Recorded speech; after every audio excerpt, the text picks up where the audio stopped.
Katha, who can play 1, 2, 3 and then fast, 2 steps? Who knows fast also?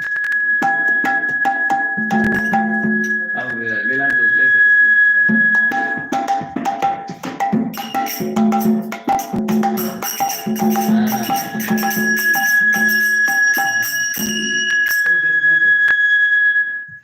I heard you have to do some dope or something. I came from there. Christian came? Really? Oh, God. Is there something that can be hit? That's the thing. This one we can keep away. No, that is too much.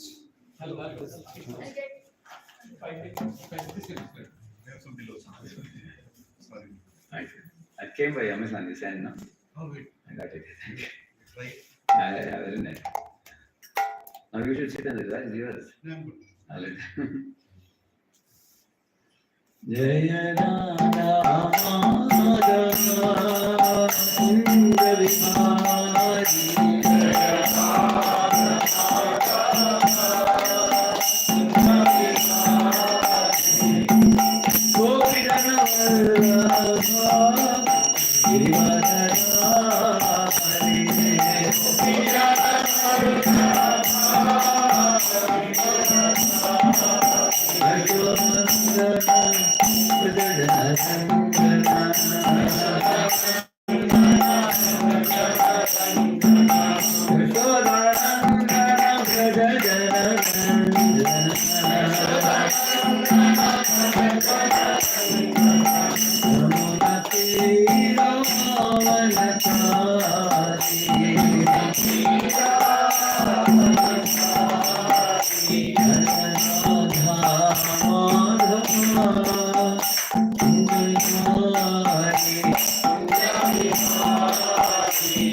Shri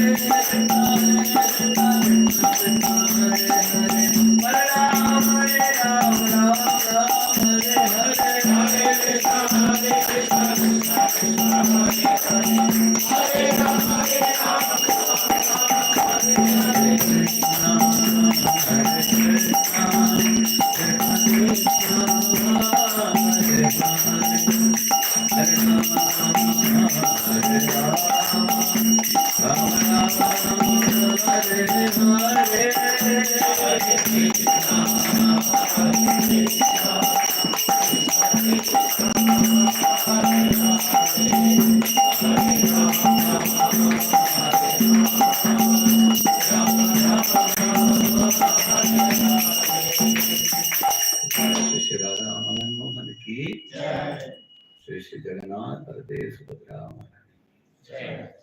Shri Shri Gaur Nitai की श्री राधा प्रभुपाद की समावेत गौर भक्त वृंद की अधिक पावन हरिनाम संकीर्तन जय गौर प्रेमानंद। ओम अज्ञानतिमिरन्धस्य ज्ञानाञ्जनशलाकया चक्षुरोन्मीलितं येन तस्मै श्रीगुरवे नमः। श्रीचैतन्यमनोभीष्टं स्थापितं येन भूतले स्वयं रूपः कदा मह्यं ददाति स्वपदान्तिकम्। वन्देऽहं श्रीगुरोः श्रीयुतापदकमलं श्रीगुरून् वैष्णवांश्च श्रीरूपं साग्रजातं सहगणरघुनाथान्वितं तं सजीवं साद्वैतं सावधूतं परिजनासहितं कृष्णचैतन्यदेवं श्रीराधा कृष्णपादान् सहगणललिता श्रीविशाखान्वितांश्च नमो ॐ विष्णुपादाय कृष्णपृष्ठाय भूतले श्रीमते भक्तिवेदांत स्वामिनिति नामिने। नमस्ते सारस्वते देवे गौरवाणी प्रचारिणे निर्विशेष शून्यवादी पाश्चात्यदेशतारिणे। नमो महावदन्याय कृष्ण प्रेम प्रदायते कृष्णाय कृष्ण चैतन्य नाम्ने गौरत्रिषे नमः। वाञ्छाकल्पतरुभ्यश्च कृपा सिन्धुभ्य एव च पतितानां पावनेभ्यो वैष्णवेभ्यो नमो नमः। जय श्री कृष्ण चैतन्य प्रभु नित्यानंद श्री अद्वैत गदाधर श्रीवासादि गौर भक्तवृंद। हरे Krishna Krishna Krishna Hare Hare Hare Ram Ram Ram Hare Hare.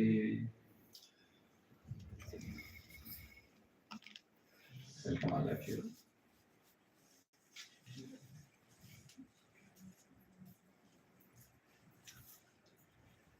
We have been doing this course number 3 here in Kachipoli.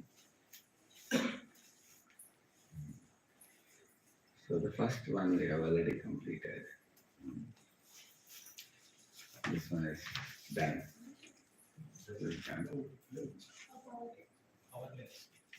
This we did also. These two we have done. Any other thing we did till now?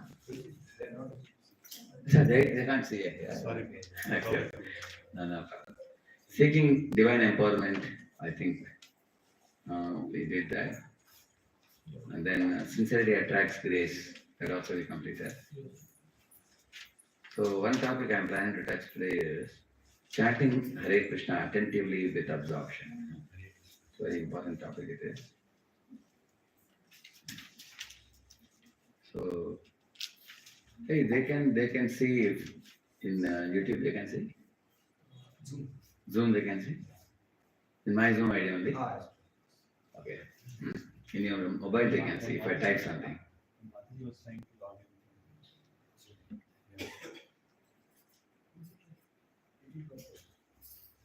can try that. In Zoom ID. It's very easy Zoom ID this. 6416, 6416, 64. 6416, 6416, 64. Starts with 64, ends with 64. 64, 16, 64, 16, 64, and 108. 64, 64, 64, 64. Yes. And 108 if you put it.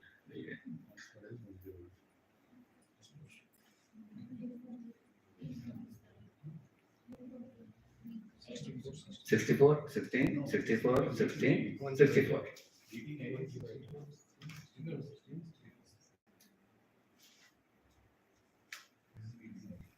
And then 108 you will put after that, okay? It's coming? You can see the topics now. It's not okay? Last one unit. Passport 1 unit. It's coming. I'll show you. Internet? You have internet here? 4G लगा दूँ. Give it hotspot. Generally, power never goes here. No problem.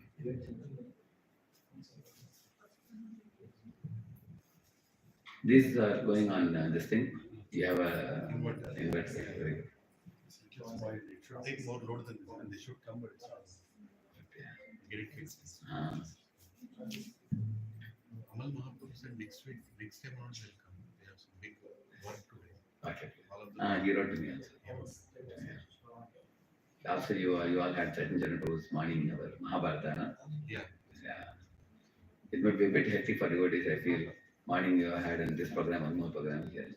Not everybody has to do morning. Yesterday it was every Oh, morning was for some morning. Respective. Yes, probably. It's coming? You're able to connect?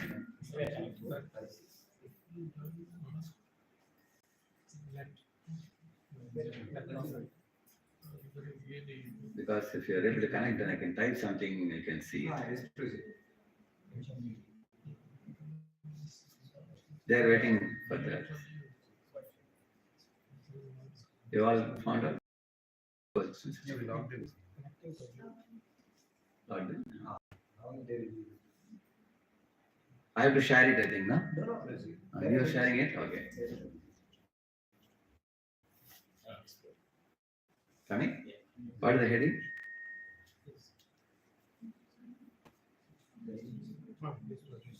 What is the heading you see?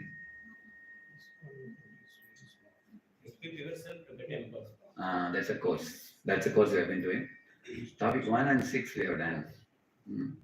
Seeking divine empowerment and sincerity attracts grace.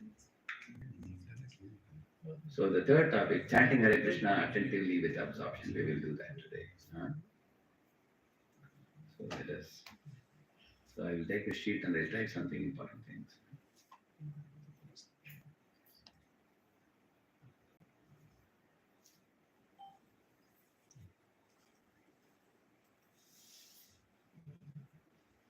Nobody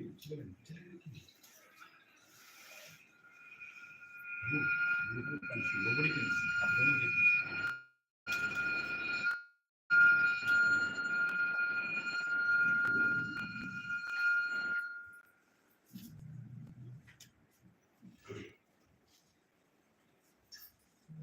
You all can see now?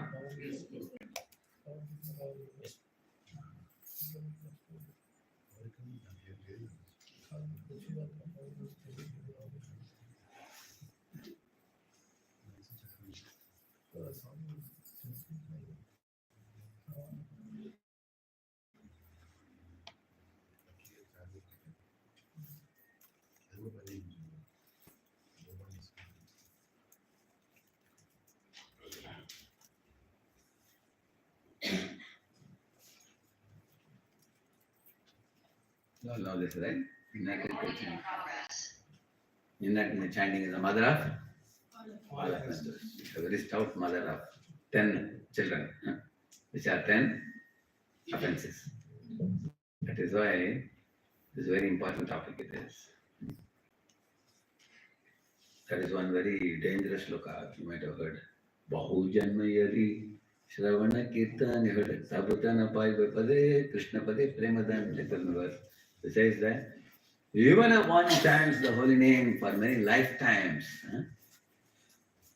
one's love for Krishna will not be awakened if one chants the holy name inattentively, like that it says. So, with His Holiness Satyanand Maharaj, what he would do, instead of saying 10 offenses, he would say 10 defenses. He converted it all in his book he wrote, so that devotees don't get frightened. Instead of saying like this, we can say that if one attentively chants, one doesn't have to wait for many, many lifetimes also. Very quickly one will awaken love for Krishna. Correct now? In the same manner, first, second, and third offenses, they are Hari, Guru, and Vaishnava. First offense is Hari, third offense is Guru. Sorry, yeah. The second offense is Hari, and the first offense is Vaishnavas. And third one is Guru. So Hari, Guru, Vaishnavas, not to offend them.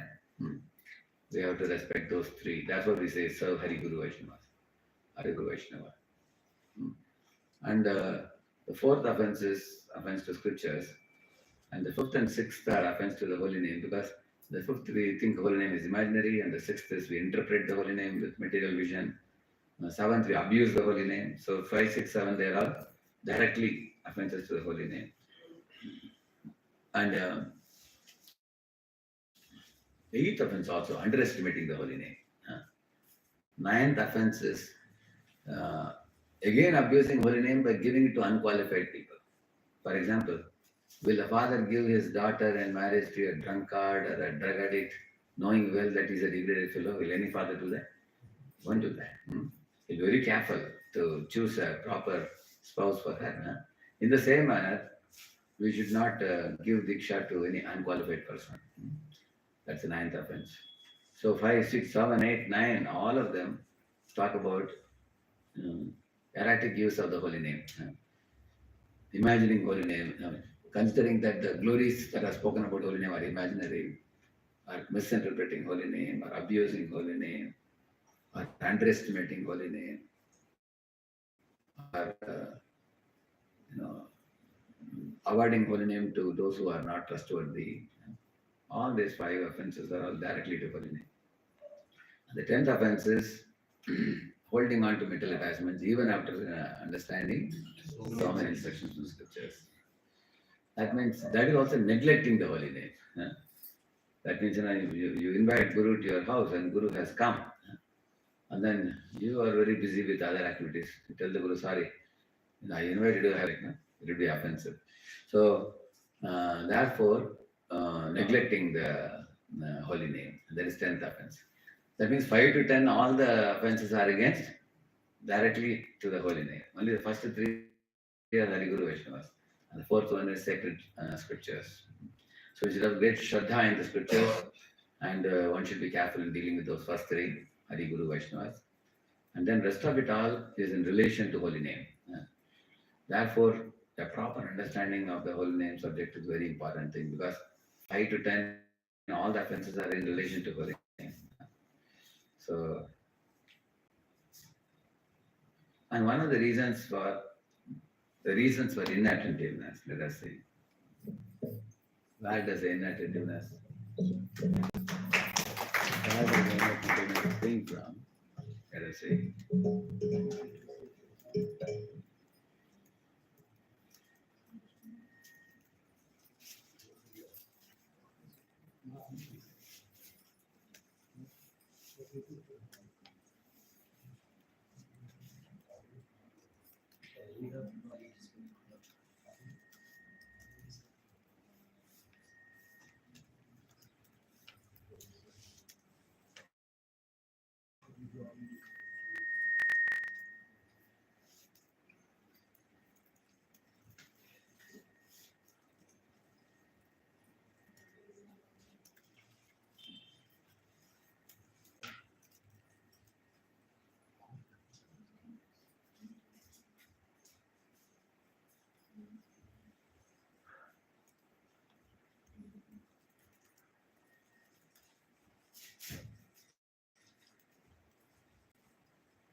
So three things returning.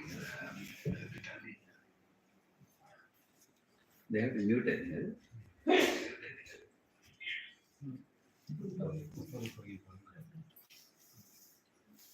Hare Krishna.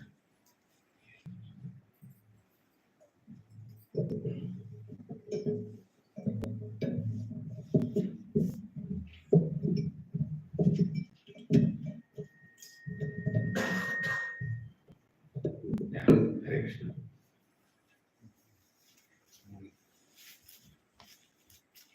So the first thing, that is unawareness of the spiritual subject matter. And therefore, the study of the scriptures is very much emphasized in the beginning. For example, Krishna also began enlightening Arjuna after Arjuna surrendered to him, correct? No? When Arjuna surrendered to him, I think good enough. Moving at it. Yeah, sorry. Disturbing. No problem.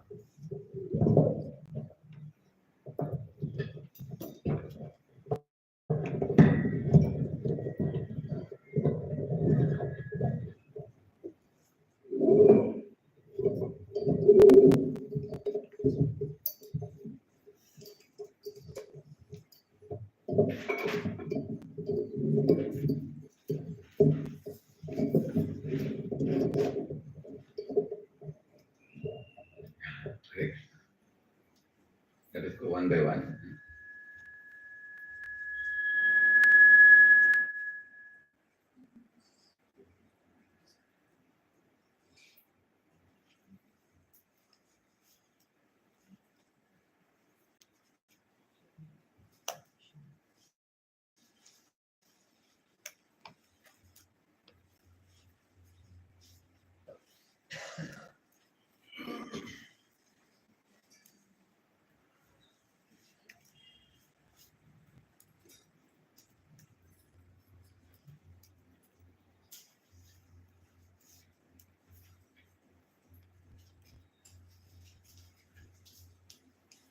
Both my hands.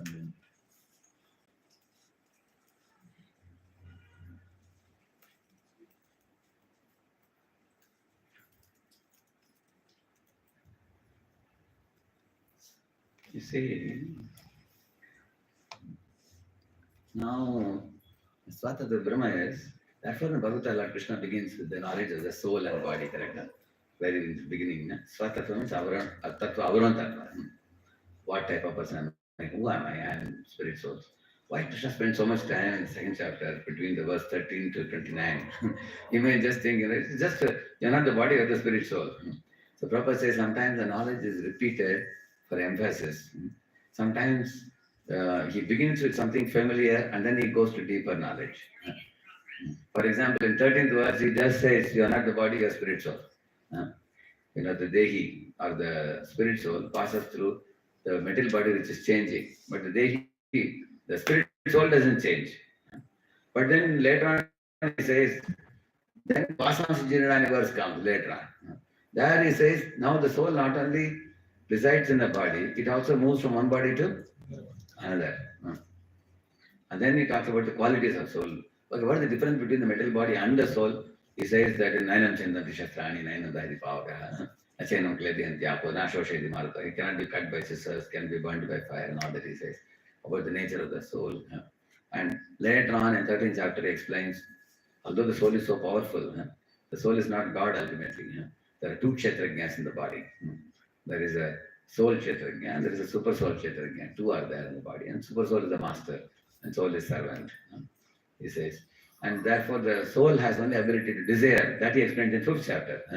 He explains that soul desires, the super soul takes notice and orders the material agency Durga. And then Durga is ordered by Krishna that you execute this for this soul, for this jiva. And that's like a tripod. The soul desires, super soul orders material agency, then it is made possible. So then the soul and super soul relationship and relationship with the material agency. So this is called Sambandha Jnana. What is Sambandha between Krishna and Maya? He says, Mama Maya. That is Sambandha. That means Maya is Krishna's. Maya Adhyakshena 9.10. So this is Sambandha between Krishna and Maya. Maya is sister of Krishna. Krishna is the master. And Krishna says to Durga in one of the conversations, he says, "You will provide all material benefits, and I will provide spiritual advancement for those who come to me. You'll be called as Chandi, Chamandi, Bhadrakali, all those things," he says. Correct, no? So in this way, she's Yogamaya in the spiritual world. Material world is called Mahamaya. So these things we come to understand more. Who is the personality and what is the relationship of the personality in relation to Krishna? So that is understood. Then what is the relationship between Krishna and the Jiva? What is the verse number? Aham bija pradhapita. Krishna is the father, we are children. Sarvayonisha kaunte murtaya sambhavanti yaha tasam brahma mahat yonir aham bija pradhapita. He says, I am the seed giving father. Then 15.7, what is it? Amai vamsho jiva loke jiva bhuta sanatana manashishtani indriyani prakritistani kakshati. The jiva is my part and parcel. Having forgotten this fact, he is trying to exploit and enjoy the resources of material nature and he will be suffering. Like that he says, right now. So that is a verse where he talks about Krishna Jiva relationship. There's another verse. Jiva Swarupa Hoya Krishna Nitya Das Krishna Tattva Shakti Veda Veda Prakash. He says, he says that the Jiva is Krishna's servant. Jiva Krishna Das. Jiva Krishna Das, Dehi Vishwas, Varele Toar, Dukhanai. That's one song. What is that song? Radha Krishna Bol Bol Bolo Re Somai. In that song it comes. Jiva Krishna Das, Dehi Vishwas, Varele Toar, Dukhanai. Like that it comes. The Jiva is Krishna Das, and once he has realized this fact, he has no worry. So Prabhupada explained the same with the illustration. He said there was a boy who was a billionaire's son. He was living happily at home, nice eatables, beverages, nice dress to wear, traveling in costly cars, having great facility and enjoyment at home. But somehow one day he quarreled with the father and went out of home to a faraway place, and he was wearing tattered clothes and he was sickly and he was crying. So Prabhupada says this boy has to do only one thing, to again be happy. What he has to do? Just to reconnect with the father and come back home. Not quarrel with the father, just be happy with the father. Same is the situation of jivas also. We are all part and parcels of the Lord. We have turned away and come here. We are suffering. So in this way, this is the relation between Krishna and Jiva. Now what is the relationship between Jiva and Maya? That's the third triangle is complete now, correct no? Jiva, Maya and Krishna, Krishna and Jiva and Maya. Any shloka comes to your mind? Jaivihi yesha gunamayi nama maya duratyaya. So Maya Devi has three gunas with which she subjects the living entities to those three gunas, correct no? So that means she has control over the jivas. That's one thing we understand. But any other shloka comes to your mind? Krishna Bulya Sayi Jiva Bhogavancha Kare Nikatastha Maya Tare Japati Yadhare. Says no. When the Jiva forgets Krishna, Krishna Bulya Sayi Jiva Bhogavancha Kare, when he wants to enjoy separately. That means Prabhupada says that when the conditioned soul is, when the conditioned soul looks at the material nature with the enjoying mentality, then the material nature gives him suffering. He says. That means we cannot look at someone else's property with a plan to enjoy it separately. Correct, no? Then we get suffering. That's a Krishna Bulya says, Bhagavan Sakare, Nikatastha Maya Tare, Japati Tare. Recently I was hearing a lecture. Like, in this world there are control systems kept.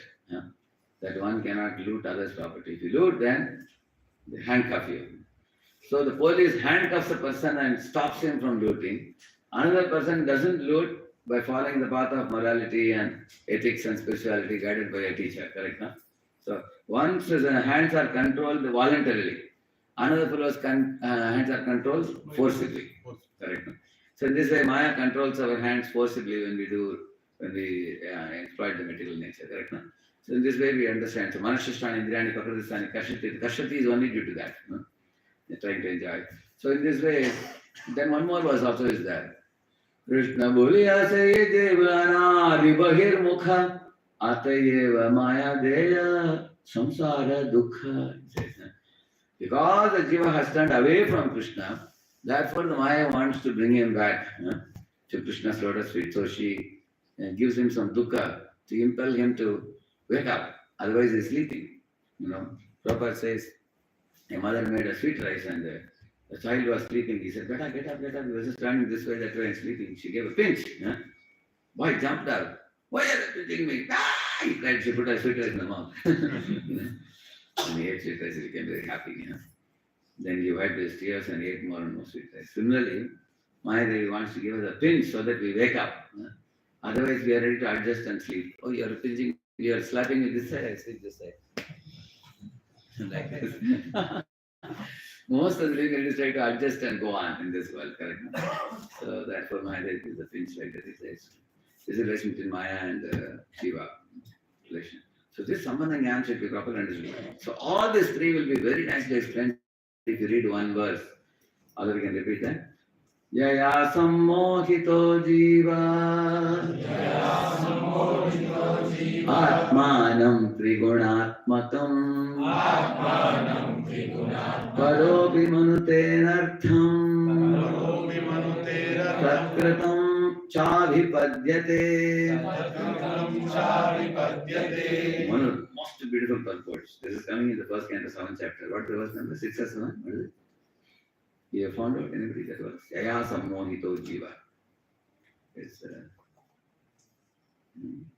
1.7.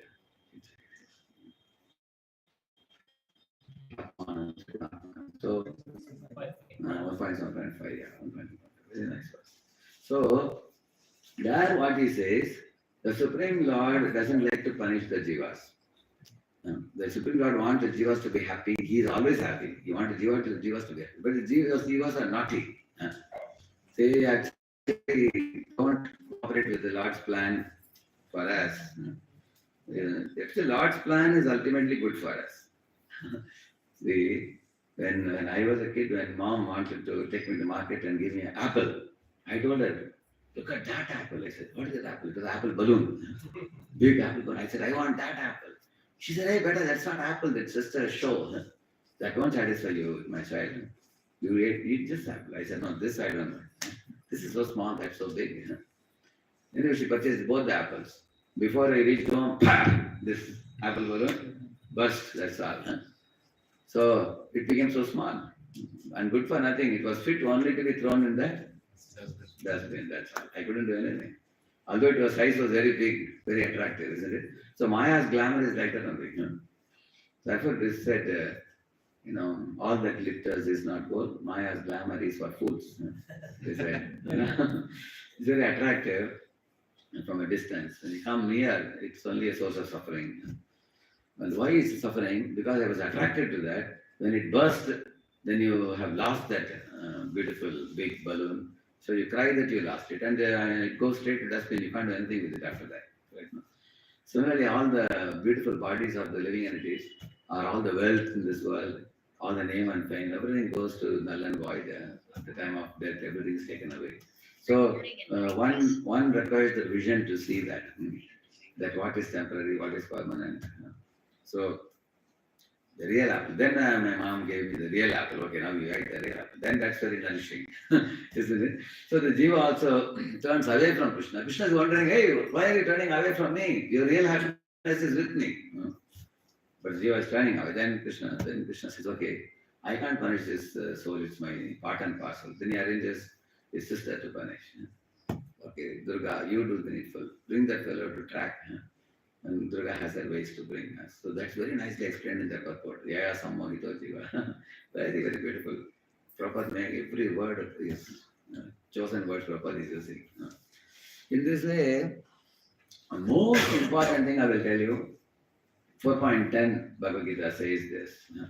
Many people, because of not knowing this Sambandha Jnana, they get into 3 types of illusions. First one is Vita Raga, Bhaya, Krodha. 3 things he says. Vita Raga, Bhaya, Krodha.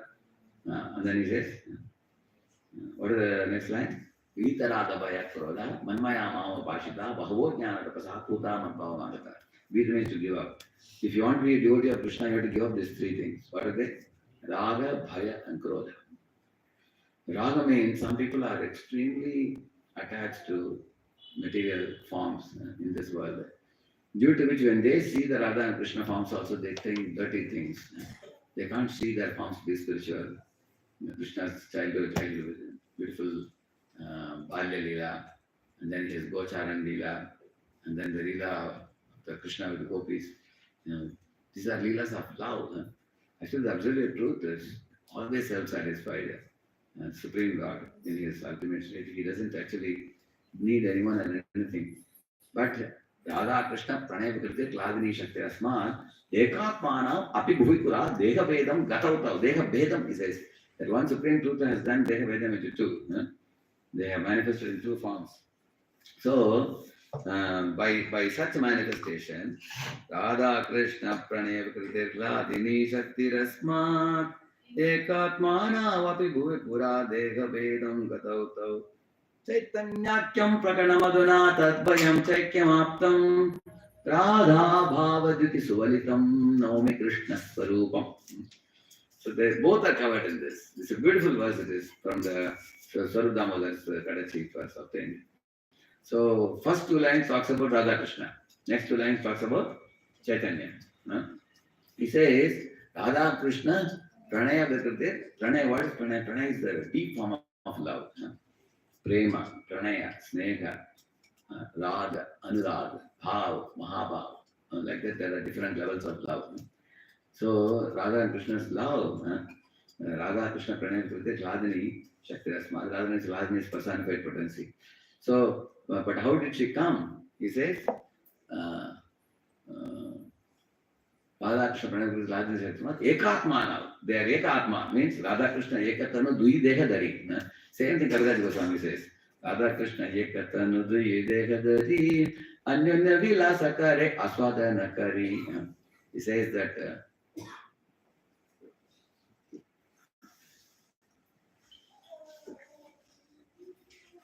so I will show you one very nice. Huh? This will not work. We'll have it log. Which one? Zoom I have to log in? This process. Okay. That laptop got shut down. Okay, I will log in. Something is really good. Everything is going. You will manage.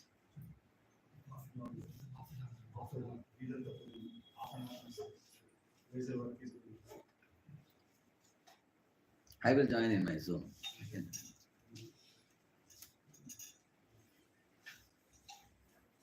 I will share it here. Your battery, put battery. No, that, Where is my I think charger will not work. I have that.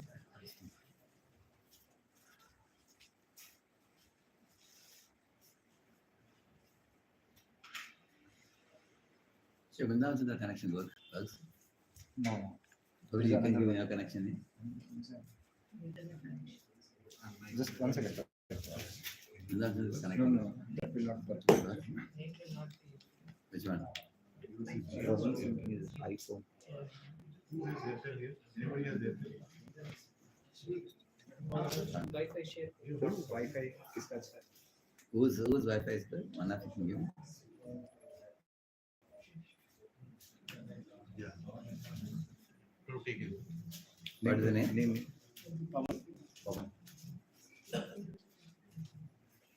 There, there.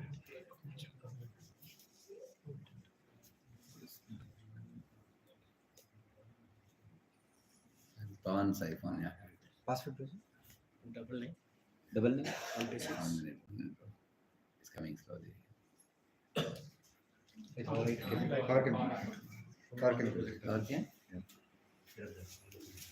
If they come and go also otherwise. They're trying out. They will be testing also, no? Better we join here.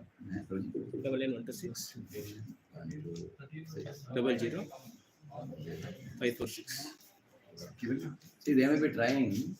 Yes, this thing now. See, just now they have done some work. Definitely. Thank you.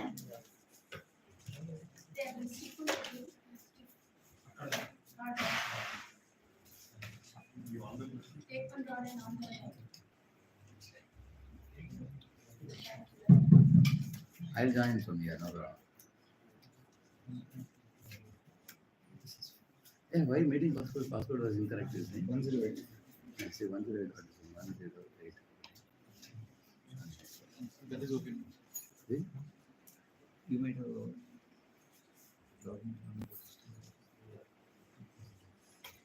The This way Radhakrishna I is- will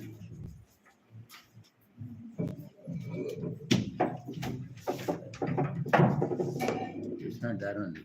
Person is gone. Person is not there. You put the number? Hmm?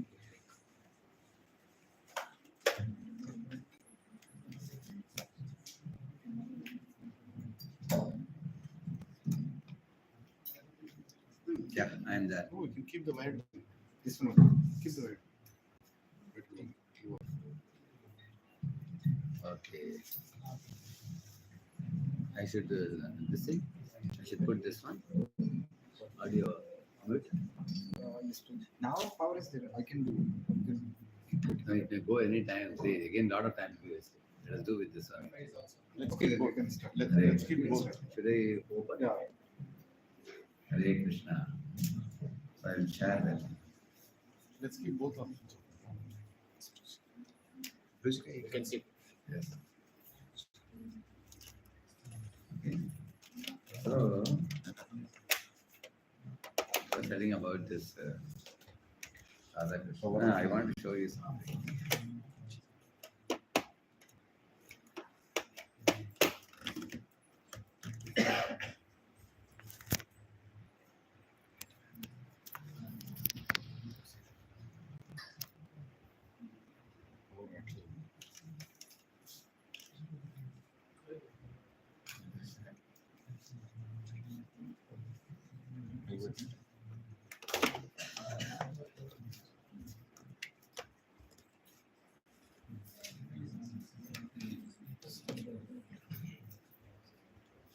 Sound is not coming?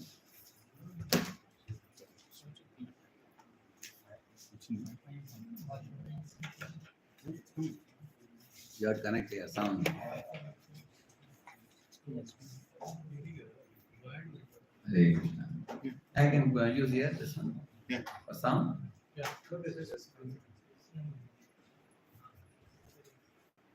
So this Stotram, I'll show you the meaning first. Then you can see meanwhile, I'll show the meaning of it.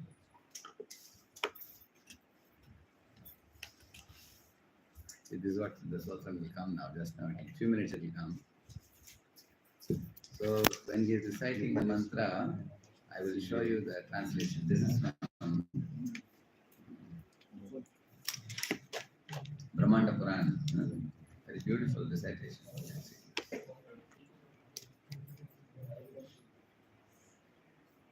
You can see the translation. You can see. The sound will come now. Yes, sir. You can play it. If you want. We can You play it. select this audio as this thing. Yeah. Hey, this battery is not working. This one. No, we'll put another one. You can just. Meanwhile, you can. This one connected also. This wire is not connected. This audio, which one I should choose for audio? Tell me. Third one, headphones. Optimize you can do. Huh? Optimize. Where is it? This time. Anyone have a C card? You start? Yes, please.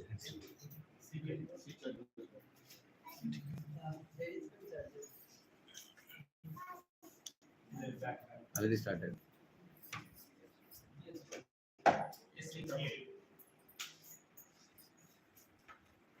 No sound is coming. Thank you.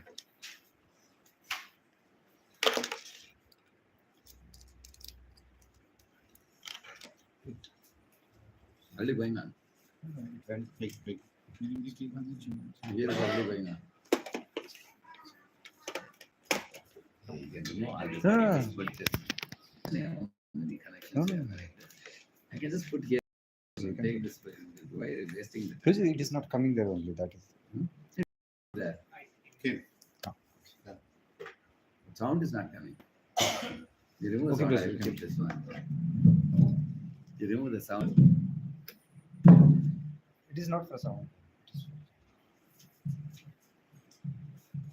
Put the speaker.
Yes, sir.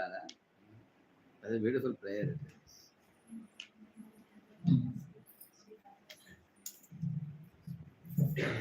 is. See, this is a verse Krishna says about Radharani. What we heard just now. See, you all couldn't see the translation. I'm just showing it. Huh? He's saying, "Hey, Radha, Vane Radha. Radha is in the home. Radha is in the forest. She is both behind me and before me. I worship the all-pervading Radha." He says, wherever she is present. Radha is on my tongue. Radha is in my ears. Radha is in my eyes. And inside my heart, I worship Radha who is within the bodies of all. He said, which means in the heart of every jiva resides love, which is a small drop of Radharani's oceanic love. Yeah. And Radha is in my puja, is in my mantra japa, is in my prayers, Radha is in my memory, Radha is in my head. I worship that Radha. Whenever I sing about the qualities of Radha.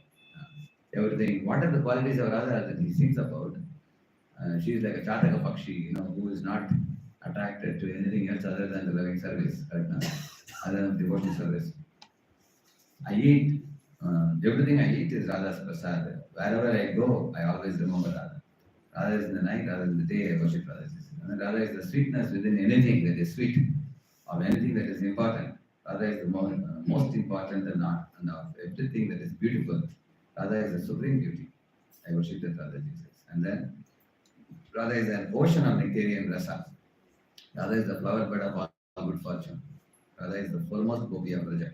I worship Radha. Because Radha's face is like a spotless lotus flower. She is known as Padma. She is worshipped by Padmaja, who is Brahma, who is born from the lotus emanating from Vishnu's navel. And then when she was first discovered by her father in a lotus, golden lotus, at that time she was resting on the lotus, isn't it? And Radha is eternally immersed in Krishna, and Krishna is certainly always immersed in Radha. And Radha is the queen of Vrindavan. Radha's name is on the tip of my tongue. Radha's beautiful form is always before my eyes. Descriptions of Radha's fame are always in my ears. And Radha always resides in my mind, he says. And then, like Lord says, Sadhavo hridayam madhyam sadhunam hridayam tvaham madanyatena jananti naham tebhyo managapi. The Lord says that my devotee is in my heart and I am in the heart of my devotee.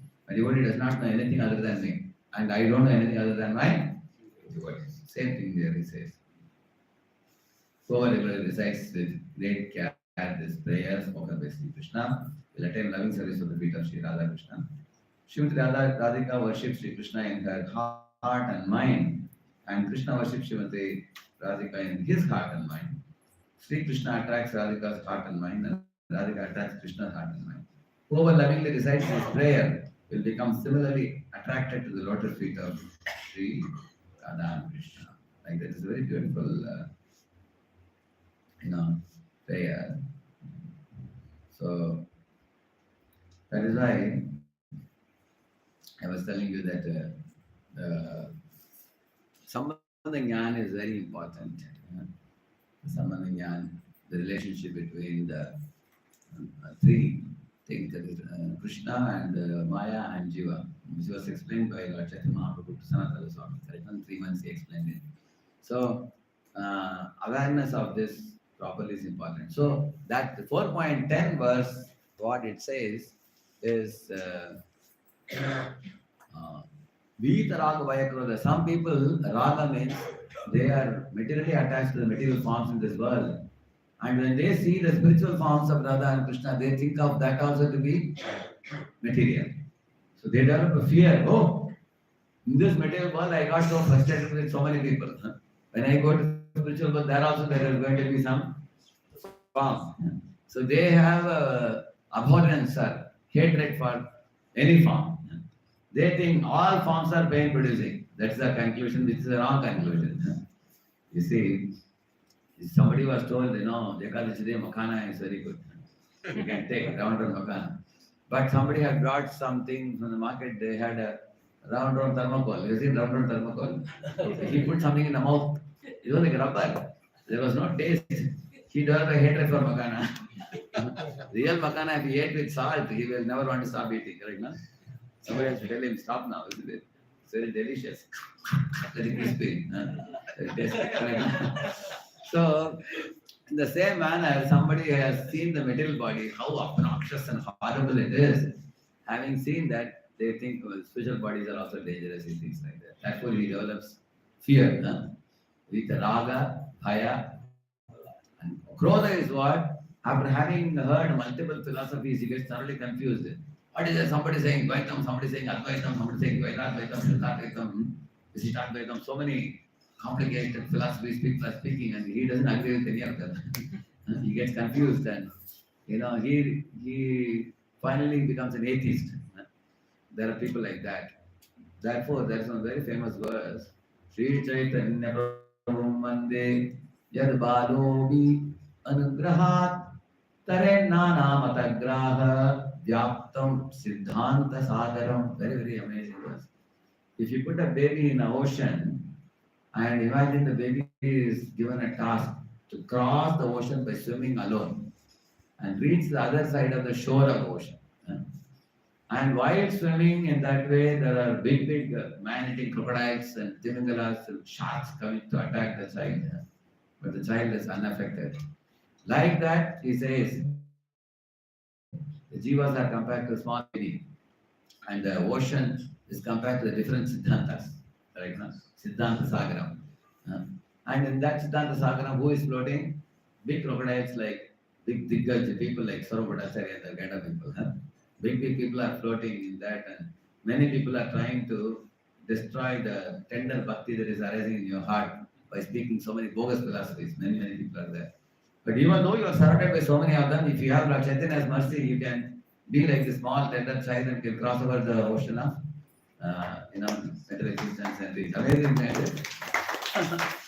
When I see many of the Western devotees, I feel this verse has become true with them, correct? No? They didn't even know who Krishna was, and they took to Krishna consciousness. How much faith and love they had for Prabhupada, that none of the other philosophies could divert them, correct? No? They're faithfully progressing and going back to Godhead. So, therefore, one should not become a victim of raga, bhaya, and krodha. Otherwise, one will get stuck in the middle world. So then if one gets raga bhaya krodha, then vibrama comes, illusion comes. So one has to get rid of these illusions about who is Krishna, who is Jiva, and what is Maya, and what is the sambandha between them, proper sambandha jnana. And once the sambandha jnana is deep-rooted in our heart, the propensity will be immediately that I want to serve by Abhideya. That's the second thing. Sambandha, Abhideya, like, for example, a girl is given to a boy in marriage by the father by Kanyadan method, and the boy accepts the girl and Agni Valam he does. At that time, they don't know each other. They're totally new to each other, brought by the parents in the religious type, sacred type.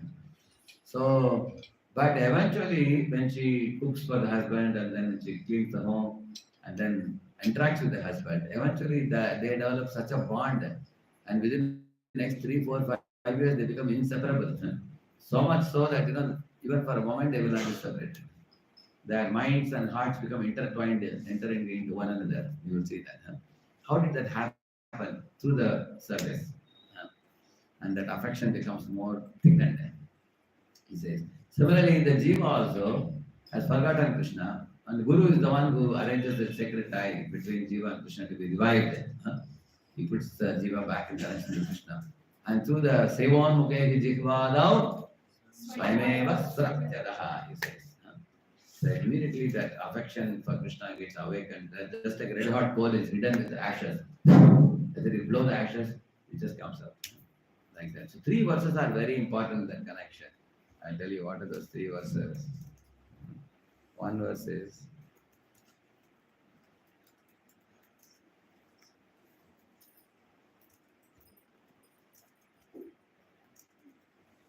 you know this famous verse. We can complete the second half. Ihayasya Hare Radhasya Boliye. Ihayasya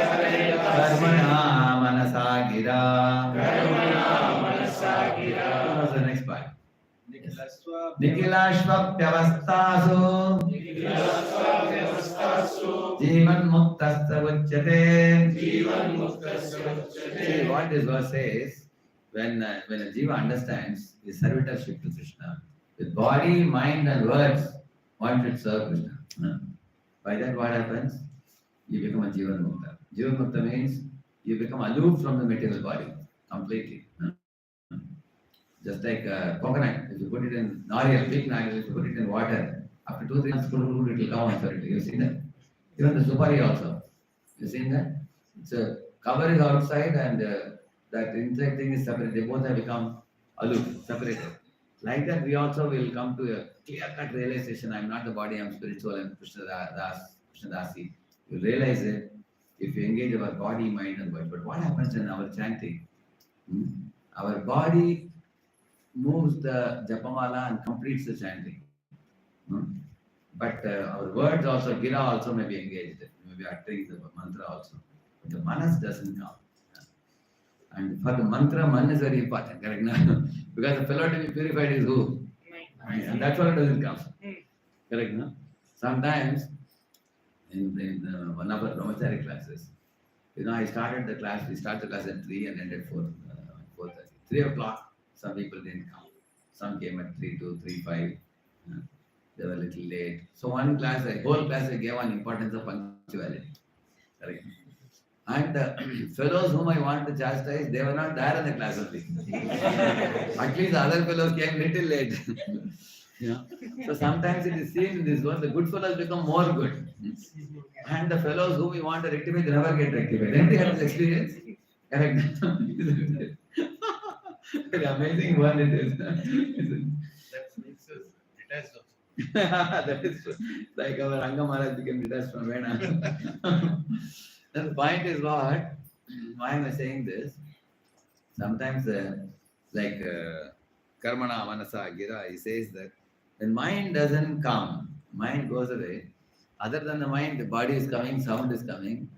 It is like it's like a medical capsule without any powder inside. Or it is like a gun with a bullet which has no powder inside. Then it makes what you see. It is a real bullet. Then it makes a real sound. So that's what he says. Namakshara Bhagavaya, Namanangaya. He says, although my lips have uttered many names, but the real name didn't manifest in my tongue, which means the real name is. This will require a little explanation. See, there are 3 types of people whose approach to Krishna is totally different. The first type of person is a newcomer. He thinks, oh, God is so nice. He has given me very nice food to eat. He has provided me nice facilities. Thanks to God.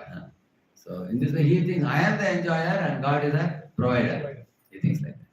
The second person is a sadhaka. He thinks that actually I want to feed Krishna nice items and whatever dharma she gives me, I will accept. Like in some ISKCON temples, if some Mataji goes to cook Rajabhog, she is not allowed to eat the Rajabhog Prasad that day. She has to eat whatever was cooked in the early morning, morning for some other devotees. The reason is, while cooking, she will cook with detachment. Correct? Otherwise, she will be thinking, oh, this item is good. As soon as it comes out, I will take home.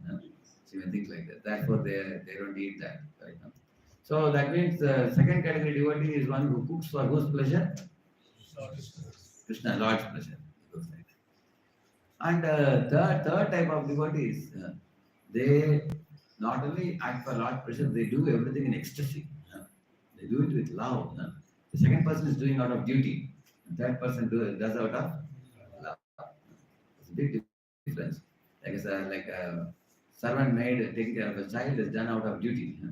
Mother taking care of a child, I told you earlier, that's done out of love. And the first person doesn't do any duty. He wants God to do duty for him. Therefore, one young boy was asking a lecture in my lecture, sir, I heard that God is Father, we are children, but here they are saying 5 rasas, I am confused. You are saying, you will definitely be confused. You are supposed to be confused. Right now, why? Because you are thinking God is Father, I am child. Who is the center of attraction here? You are God. You only. We only. Yeah, me only. Because if I am child, Papa, मुझे मिठाई लेकर आएंगे, मम्मा ये करेगी, correct no? Everybody will be at my beck and call. For whose pleasure? For my pleasure, correct? Therefore, people like to accept God as Father. But that is a very, very preliminary type of religion, Prabhupada says. Real religion means you become Krishna's father, you become Krishna's friend and serve him. You become, Krishna's beloved. You are actually, meant to serve Krishna. Just like look at the Ashtasakis, they are all, one Saki is playing Mridanga, one is playing Kartal, one is making garland, one is fanning, one is putting Radha Krishna in the jula and swinging them, correct? No? Everybody is serving. All are entering service. So our role is a serving role, not enjoying role. Actually, we enjoy. It's not that we don't enjoy. We enjoy by serving. We enjoy by serving. Just like a mother enjoys by serving the child. Because she loves the child. If you love somebody, the greatest joy you get is not just take service from the one whom you love. If you really love somebody, you feel like serving. I want to do something for that person. I love that person so much, I want to do something. You feel like that's the nature of love. It flows outward, not that you want to get something out. Yeah. So, in this way, the Radha Krishna Tattva, Krishna is the predominator, Radharani is predominated. Krishna is an enjoyer, she is enjoyed, he is controller, she is controlled. And what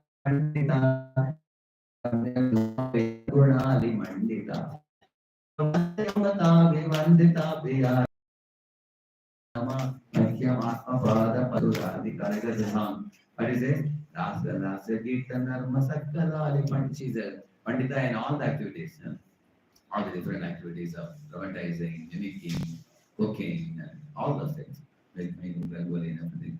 So in this way, she needs a lot of divas to assist her in serving Krishna. Then all the jivas are united in putting up festivals for the divine couple.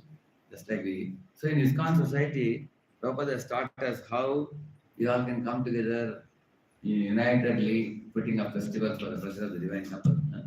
We are getting an apprenticeship here, practice, so that when we go to spiritual world, we can celebrate festivals. Correct? Like that.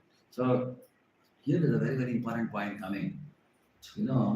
Before coming to Krishna consciousness, we always thought that the whole world is meant for enjoyment. Now the biggest lesson we learned is the whole world is created by Krishna and is meant for Krishna's enjoyment. And then why Krishna's enjoyment? Krishna is a non-exploitative Lord. Therefore, he deserves to be given that enjoyment. He doesn't know how to exploit anyone. He actually is such a benevolent personality. Anything that comes out of him is good.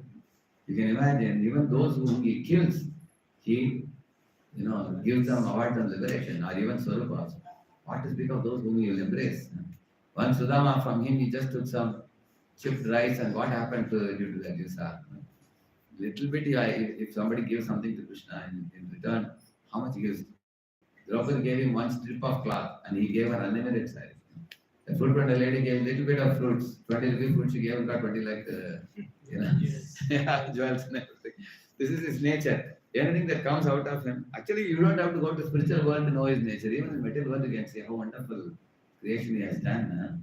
It's effortlessly lying in Yoga Nitra, that too not him directly, one of his expansions, making things. So, when we develop admiration for the Lord, and we understand that serving the Lord is the one which will give you the greatest joy, at least theoretically one should begin understanding that. After understanding the Sambandhanya, this is the point after that Sambandhanya. That actually, like one time Prabhupada asked, one conversation, he's asking, why should we serve Krishna? Another devotee is saying, we should serve Krishna because Krishna is God, I am servant. No, that behoves the same question. Okay, he is God, I am Jiva, why should I serve? In this way, Prabhupada back and forth argues, ultimately brings it to the point that it is in your interest to serve Krishna. For example, it is in my hand's interest to serve the belly, because without serving belly, hand cannot be nourished. Hand cannot take the laddu and just keep doing like this, hoping that I will become satisfied. hand has to give the laddu to belly. Nor can one hand give laddu to this hand, thinking myself back to this hand. Let us both exchange belly, let us reject belly. Is it possible? So one part and parcel of Lord cannot enjoy with another part and parcel. Two part and parcels cannot enjoy. Because energy cannot enjoy each other, only energetic can enjoy energy. Who is energetic? So that is the reason why in this world we get frustrated with each other also. If Krishna is not the center. The moment Krishna is center, like my nourishment that I am giving you is going through Krishna, like this. Then they can be happy. Krishna is put in the center. These are all very fundamental truths I am talking today. When these things, why am I talking? I will come to the point now. Why am I telling all these things? So 3 shlokas I told you, I'll complete them. Otherwise I will lose track of that. One is Iha Yasya Haryasya, and another one. सर्वोपाधि विनिर्मुक्तं बोलिए तत्परत्वेन निर्मलं पुनः the next part ऋषिकेन Rishikesh सेवनं भक्तिरुच्यते right. So what is it? Sarva Upadhi. So till now I have told you what is our real identity. All other identities should be relinquished. He says, Sarva Upadhi Vinirmuktam. I am an engineer, I am a doctor, I am fat, I am black, I am cute looking, I am ugly looking, I am popular, I am unpopular. Engineer was me, doctor was me. Asmita. Avidya Asmita. That Asmi means I am. Thinking like that about ourselves with external coverings. I'm a Brahman and this. So Sarva Upadhi Vinirmuktam. Tat Paratve Nirmala. In this way, by coming in contact with Krishna consciousness, you want to become purified and give up all Upadhis. My only Upadhi is I am Krishna Das or Krishna Dasi. That's my only real identity. All other identities are coverings over the real identity. Then Rishikena, with that understanding, with purified mind, then you engage your senses in Krishna service. That is called bhakti. Rishikena Rishikesha Sevana. Bhakti Ruchate. Real bhakti is that when we become free from the upadhis and serve. That means with upadhi you serve. There is a story in Bible. 2 people entered the church. One was standing in the front, one was standing way behind. The one who was standing in the front is a proud Pharisee. And the one who was standing behind is a poor publican. 2 names are given. So Jesus was telling the story. He said that the proud Pharisee came and a friend and said, "Oh God, every month I give you a very big donation. Nobody in this church can give donation as much as me." Like that he was boasting about his great charity. And then he turned around and saw the poor publican and said, "I am not like this poor guy. Who doesn't give you any coin when he comes. He just comes and goes," he said. And then with his nose raised like anti-aircraft gun, he just came out. Whether he walked and boarded his car and went away. And the poor publican was even shy to come in the front of the Lord. He was standing way behind, putting his head down and striking his breast. He was telling the Lord that, "My dear Lord, I am a great sinner. I have committed so many sins. You still have allowed me to enter your temple. I am grateful to you. Please look at me and purify me." This kind of prayer he was offering. So Jesus told the story to all his people and said, 2 people offered prayer, but Lord heard only one prayer. Whose prayer he heard? Poor. Right now. So the point is, the bhakti is rendered at that time when it is coming arising from the heart, from the bottom of the heart. When it arises, then it immediately reaches Krishna's ears, undoubtedly. Otherwise, the people ask so many questions after the class. Why you people are while chanting, Mala? Why do you put the finger outside? Why not keep it inside? People ask, why do you guys shave? Why do you act like that? So many questions, hundreds and thousands of questions people ask. These are all details, rituals, other things. But one should not lose track of the essence behind the details. Like if you ask one of you, "Prabhuji, can you please get me a Bisleri bottle?"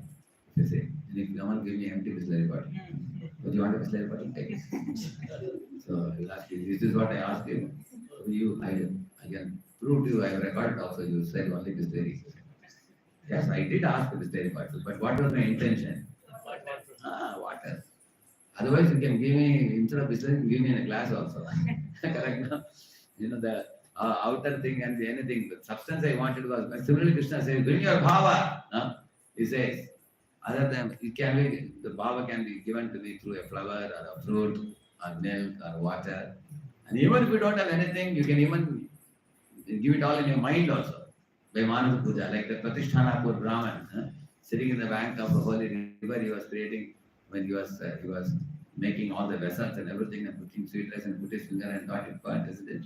He was just offering in the mind, he didn't have anything. So the commodities that we give to the Lord are only external covering over the real bhava that is expected. So that is why Sarvabhad Vinay says. So, and third verse. Ada Sri Krishna Namadi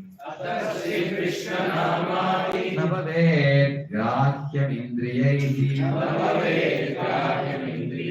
Sevanmuke Jijikvaram Swayameva Spuratyaraha. So he says that our indriyas right now are very gross. And the gross senses cannot perceive subtlest form of spiritual truths. Krishna and Radharani, that subtlest form of spiritual truths. See, earth, water, fire, air, ether.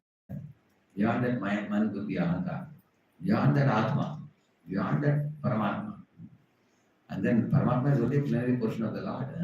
Supreme Ishvara Krishna, who expands it in so many forms. Subtlest personality. So to understand him, one has to actually na bhavet grahyam indriya. But when you render seva in two ways, your tongue can speak, your tongue can eat.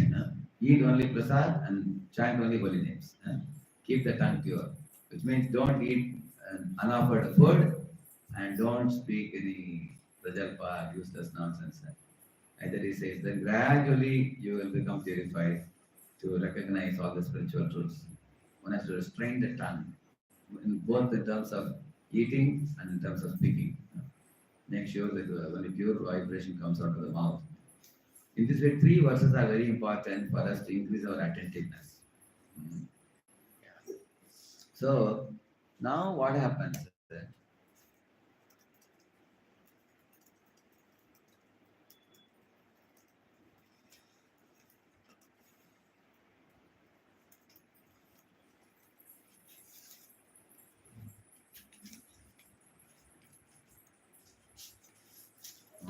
See, our zeal to preach exceeds our mind's absorption in our own spiritual relationship with Krishna.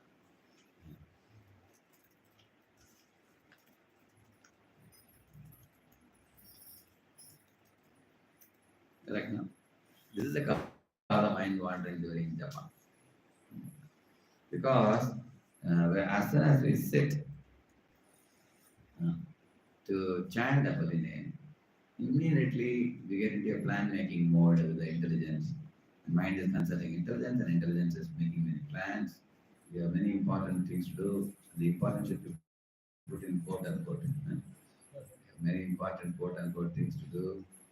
And how do we lift up the mind from material clutter and be simply absorbed in our sweet and joyful relationship with the divine couple? Just like Narottam Das Thakur sings, he sings he says, Aha Prabhu Nanda Sutta Vrishabhanu Sutta Yutta Aha Prabhu Nanda Sutta Vrishabhanu Sutta Yutta Purna Koro Veditano Purna Koro Veditano Jitan Jitan Jatati Lo Bhagina Me Bhagati Lo Jitan Jatati Lo Bhagina Adakati Gadai Mara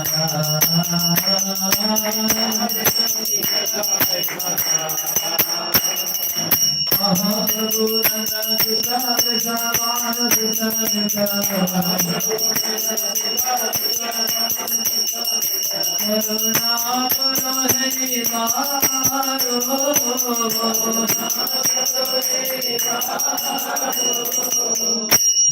He's saying that when I chant the holy name, immediately the divine couple, Radha and Krishna, are present in front of me. They are coming to watch me. Because I am calling the name, they are coming to see. So, what is Radharani's sari color? She was blue color, and Krishna was pitambar color. Pitambar is golden color. So he wears the color of Radharani's color, pitambar, and Radharani wears blue color. That's a very, very beautiful picture of Radha and Krishna swinging. You must have seen traditional picture. How many of you have seen that? Yeah, is it? Yeah. So that very, very beautiful picture it is. I had seen that even before coming to ISKCON also. I had seen that. Very, very beautiful. In the forest, swinging, correct? No? Swinging in the forest, and there are swans. And where it is? Is that? Four No, pictures no, no, below. not that below one. That is a little Western style. It's another one. I'll show you if you get an idea. Just 1 minute.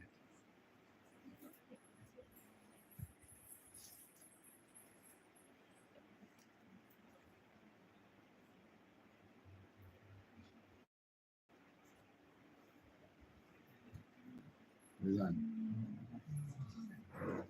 I loved it so much. In every Bhagavatam, I put this, the first line. So, this is Vrindavan scene. So the Supreme Lord and the Supreme Devotee together. So we are tiny jivas. You can see the golden feet of Radharani and bluish feet of Krishna repeatedly. Hare Krishna, Hare Krishna, Krishna Krishna, Hare Hare, Hare Ram, Ram Ram. We are very tiny. We are below the lotus feet like a small dust. So this is the absorption of Antardas Thakur. When he is chanting the whole name, he is seeing this beautiful darshan of Lord and the Supreme Devotee. Abhi, where can we get these pictures? On my computer, I can get. So, as I was telling, actually, why the chanting is not very tasty? Because instead of solidly absorbing our mind in our spiritual identity and calling the holy name, instead of that, we are allowing the superficial identities like I am a young man or a young woman and I am this, I am that, I am preacher, I am this. So many identities. So they take over during chanting. And then, so how to curb it? I am going to say a few things now. How to curb this? There are two important things we should do. What we should think about the Lord and what we should think about ourselves. If you learn that, then this mindset can be removed and we can learn the art of keeping our mind aloof from such material absorption.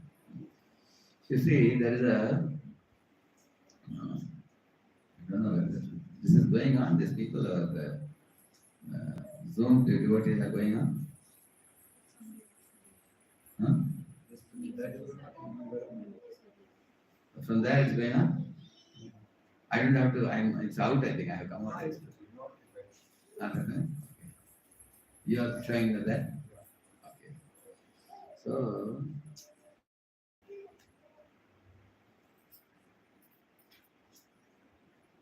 see, one should think of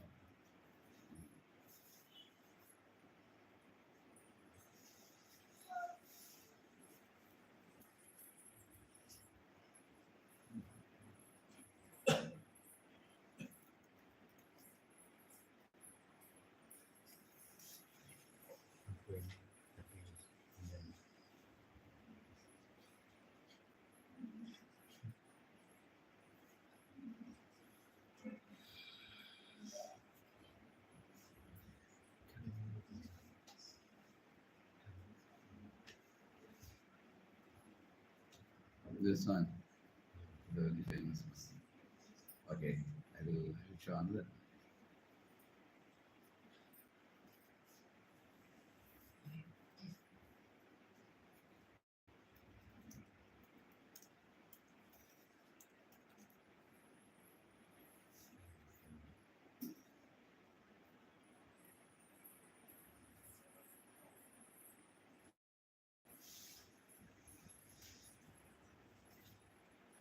everything originates from a big brain. God is creating inside universes. One should think of this.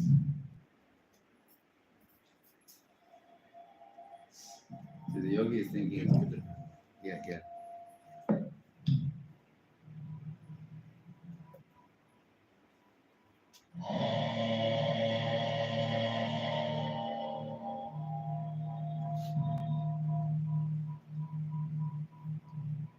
The yogi sees the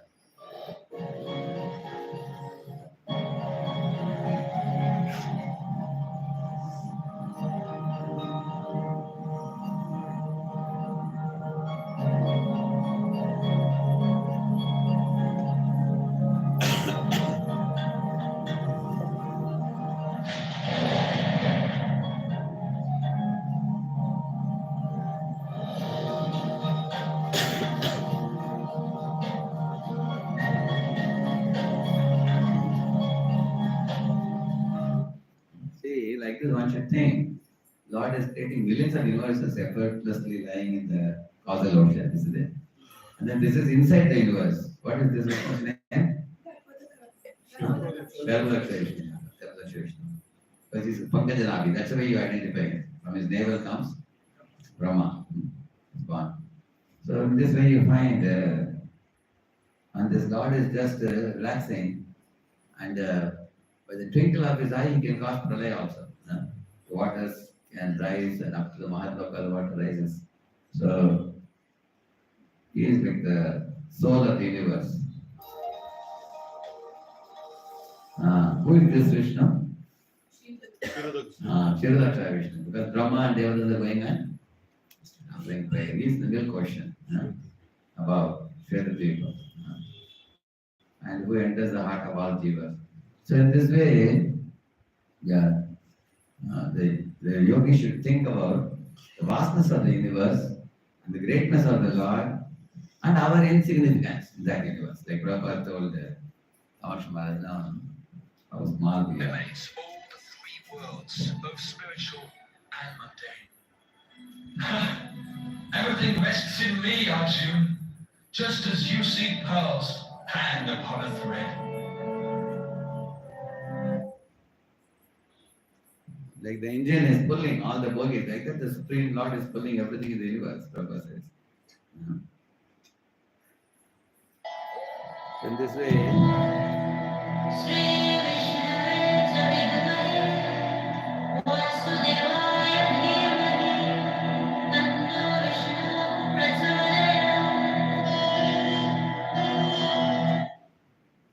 way, Brahma has created millions of species, 8.4 billion species, and we are also one of those tiny creatures. Even in one species, there are so many. There are so many living entities. In this way, and this is truth action entering in the heart of all. So one should think of this. Krishna is the source of all these three Vishnu forms. He is the Lord beyond all these three. He is called shelter of shelters. So in this way, although he is shelter of all the shelters, he is ultimate truth. But he is not busy in creation or maintenance or annihilation or anything like that. He is his own devotee, the spiritual son of Goloka Vrindavana. So where he is.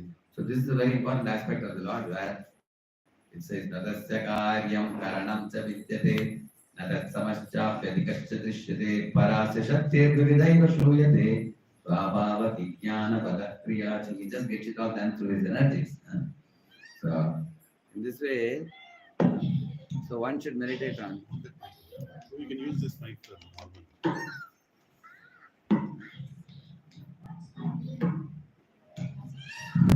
In this way.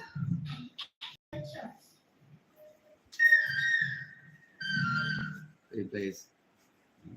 See, this I got it in the Adikeshwar temple, in South India. You observe this picture. Yeah. See, the non-envious friends, cow, tiger, and deer. If you see the picture,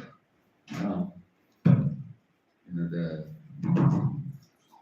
cow is standing behind the tiger is keeping hand on the shoulder of the cow, and then behind the tiger is deer keeping hands on the shoulder of tiger, and all of them. So in the front you saw there is Muralidhar, Lord Muralidhara, Krishna playing on the flute. They all are absorbed. They all are absorbed in the sweet flute sound. And the cow's calf is drinking tiger's milk. And tiger's calf is drinking cow's milk. The offsprings are intoxicated by love for Krishna. You can see this amazing picture. It's not a picture, it's a sculpture. You will see it in Adikeshata Govardhana.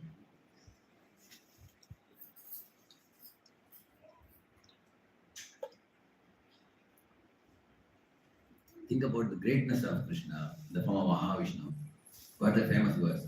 Yastaika nishvasita kalamathavalambya jivanti loma vilaja jagadandanath Vishnu mahatsa idayasya kala vishesho govindamani purusham tamaham gajami. What he says?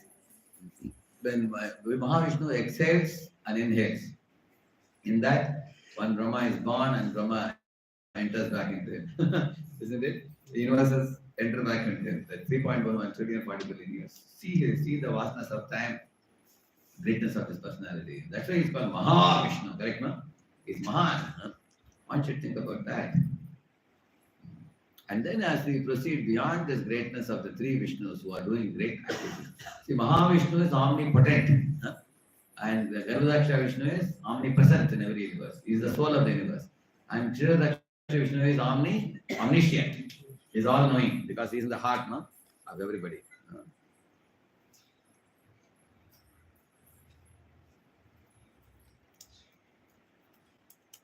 And one should think.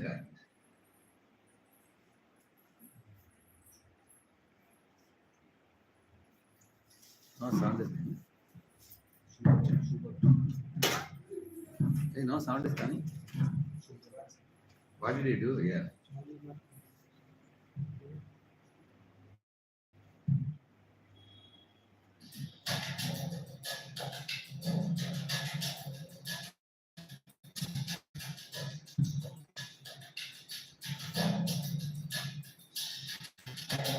Think about vastness of the universe.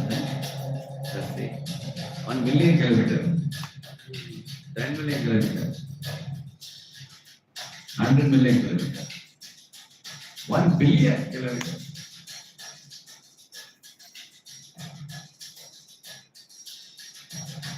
Billion. 1 trillion kilometers. 1 light year.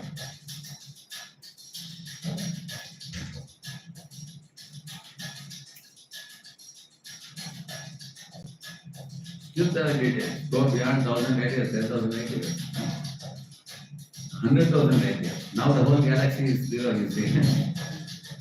Then there are clusters and super clusters. After going up to 100 million light years, 1 billion light years.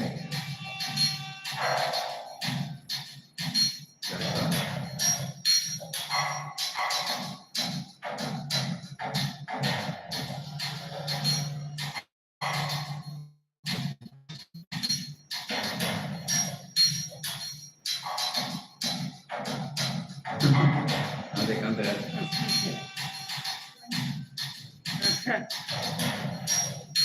Now they're going to the eye now.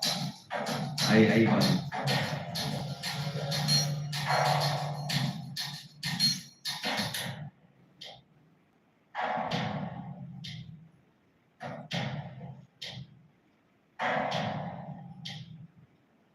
You go more devoted, but all details are there. See, the DNA also how much organization.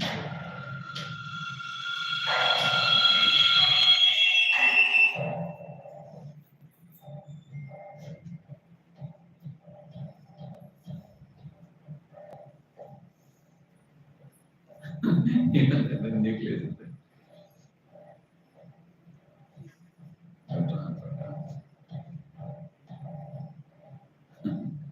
Whole field of nuclear physics came out.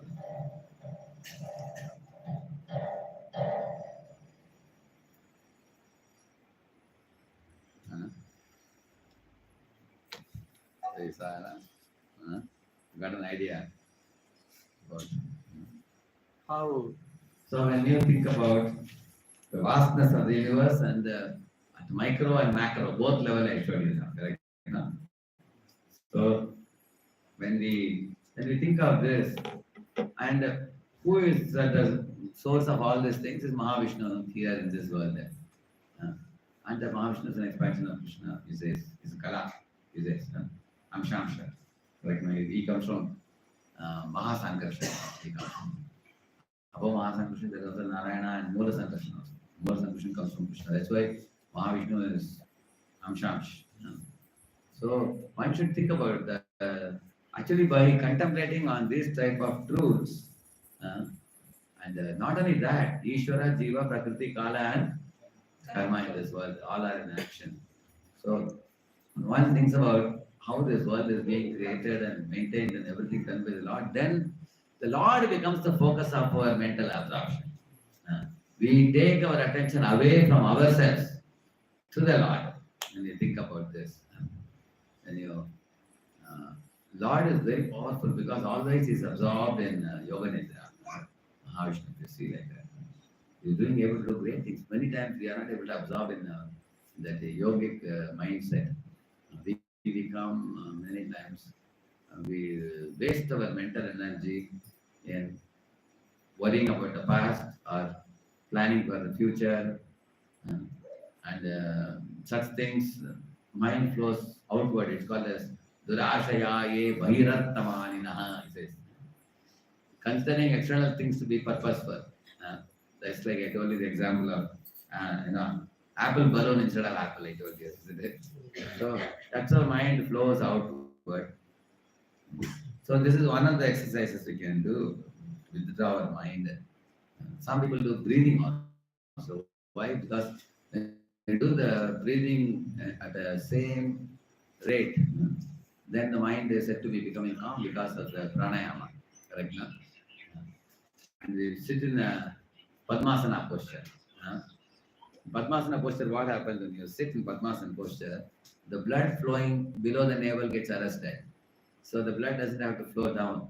It's arrested. Then all the blood is available for going up and creating, increasing your energy. More energy is available for your head to do action. So that Sukhasana or Padmasana, you sit and then withdraw the mind from the material clutter and then focus on this. One of the reasons that our mind goes to the material things is because our mind says that I am in control, I am in charge. So therefore, we take charge of our situation because I have to do this. Only then things will happen. That kind of thought process makes us become worried and absorbed.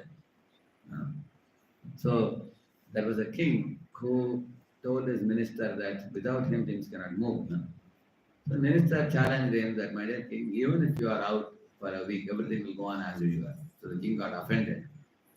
But the minister was very friendly with the king. So the minister said, okay, you can stay in that temple mandapam. Behind the temple there was a mandap, not so well known to people. You go and stay there, we will arrange prasadam for you. You stay there for a week and see how the things go. And the king agreed for the test. So he went and stayed there for a week in the Veshbhushan and he changed it. And then every day he make a phone call to the minister 10 times. Minister said, everything is all right. Nothing to worry. And 3 days are over, nobody is asking about me. Everything is going on as normal as before. It was very short. And the neighborhood country people came to know that king is missing. So they attacked. And the king immediately called me and said, now I think I have to come now. I have to gather the army and attack the enemy. And the minister said, no, my dear king, your son is 12-year-old boy. He is super enthusiastic. He has already called the army today morning. He is preparing for going to the war. No, he's chota bacha kya kare? No. He said, chota bacha nahi. He is very well trained in military arts, everything. He is pretty confident. He is ready to go. So the king was desperate to come back. And the minister said, no, 1 week is not over. Only 3 days are over. They are supposed to be there for 1 week. And the king was worried. What if my son dies in the battle? The minister said, don't worry. We are all there with him. If he finds some challenge, we will help him, they said.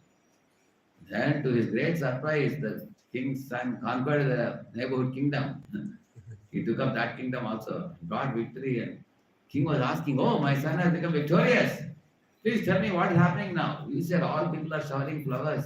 They are ready to make him the next king." He said. Immediately, king came back running. Fourth day only he came back. He said, "No, he cannot become the next king. He's what a boy, He is a small kid. He needs my guidance." He came back. Minister said, "See, you didn't give 1 week time. 1 week time you gave without you, you would have become the king now."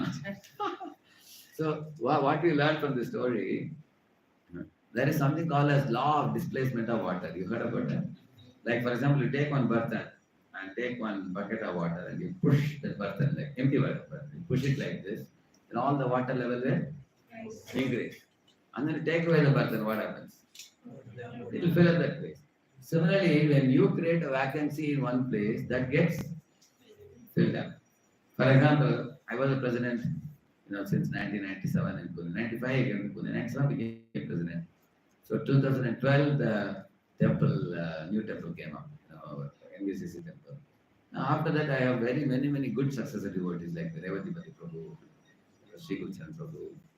There are many other now TMC members. There are 8 members there. You will see that these people run the temple very beautifully. And I only visit. Now I am playing more role like RSA, we call it, the regional secretary assistant, like a zonal supervisor. And whenever they need me, anytime they may call me. But they have become expert also, because several times they have sought guidance before. And now many of the problems they can tackle, even tough situations they can tackle. And I also involve them in finer and finer challenges dealing in that. So they become more expert over a period of time. So just like we give the torch the Olympic torch to someone and they take it ahead and they go ahead further. In the same manner, one should withdraw one's mind. Like you will see, Dhritarashtra was told by Vidura that we should go to forest, correct? No? At that time, he had faced a great tragedy in his life that all his 100 sons were killed in the battle. And he was practically alone. He was deeply frustrated. And at the same time, along with the frustration, Vidura came and preached very strongly. He said, Bhima apavarjitam pindam adakte griha padava. He said, "My dear Dhritarashtra, are you not ashamed? You are staying in this palace of your enemies. You wanted to destroy all these Pandavas. You couldn't. But then you are coming and living at their mercy, and especially Bhima is tearing a chapati and giving you, and you're eating from his hands like a paltukuta." Like that he spoke. Dhritarashtra jumped up. He said, "What are you saying? It's very painful. Tell me what I should do." Vidura said, "Follow me." Then he took him to forest, and he produced some detachment in him from that mindset. So in this way, the attached mindset of Dhritarashtra was cut off, and then detachment was produced by the powerful preaching of Vidura. On the other hand, let me give you another example of a person who was already very detached, who is Bhishma Pitama. Bhishma Pitama was lying in the other bed, peacefully meditating on Krishna, remembering the Lord, filled with spiritual thoughts of returning back to Godhead, and he only wished well for the Pandavas. He wanted the Pandavas to rule the world. And when the Pandavas came with, very nice dresses and golden chariots on the order of Krishna, Bhishma Pitama was so happy. See, when he was a warrior, he fulfilled his duty as a warrior very faithfully. He did that part. And then when he is lying down now and he has to leave the world, he doesn't have any ties attached. He is able to withdraw his mind. Itimatyarupakalpita vitrishna. That's a verse you will read that. He was able to engage his mati fully in Krishna. That goes to show the detachment that he has cultivated during his stay in the Kauravas palace.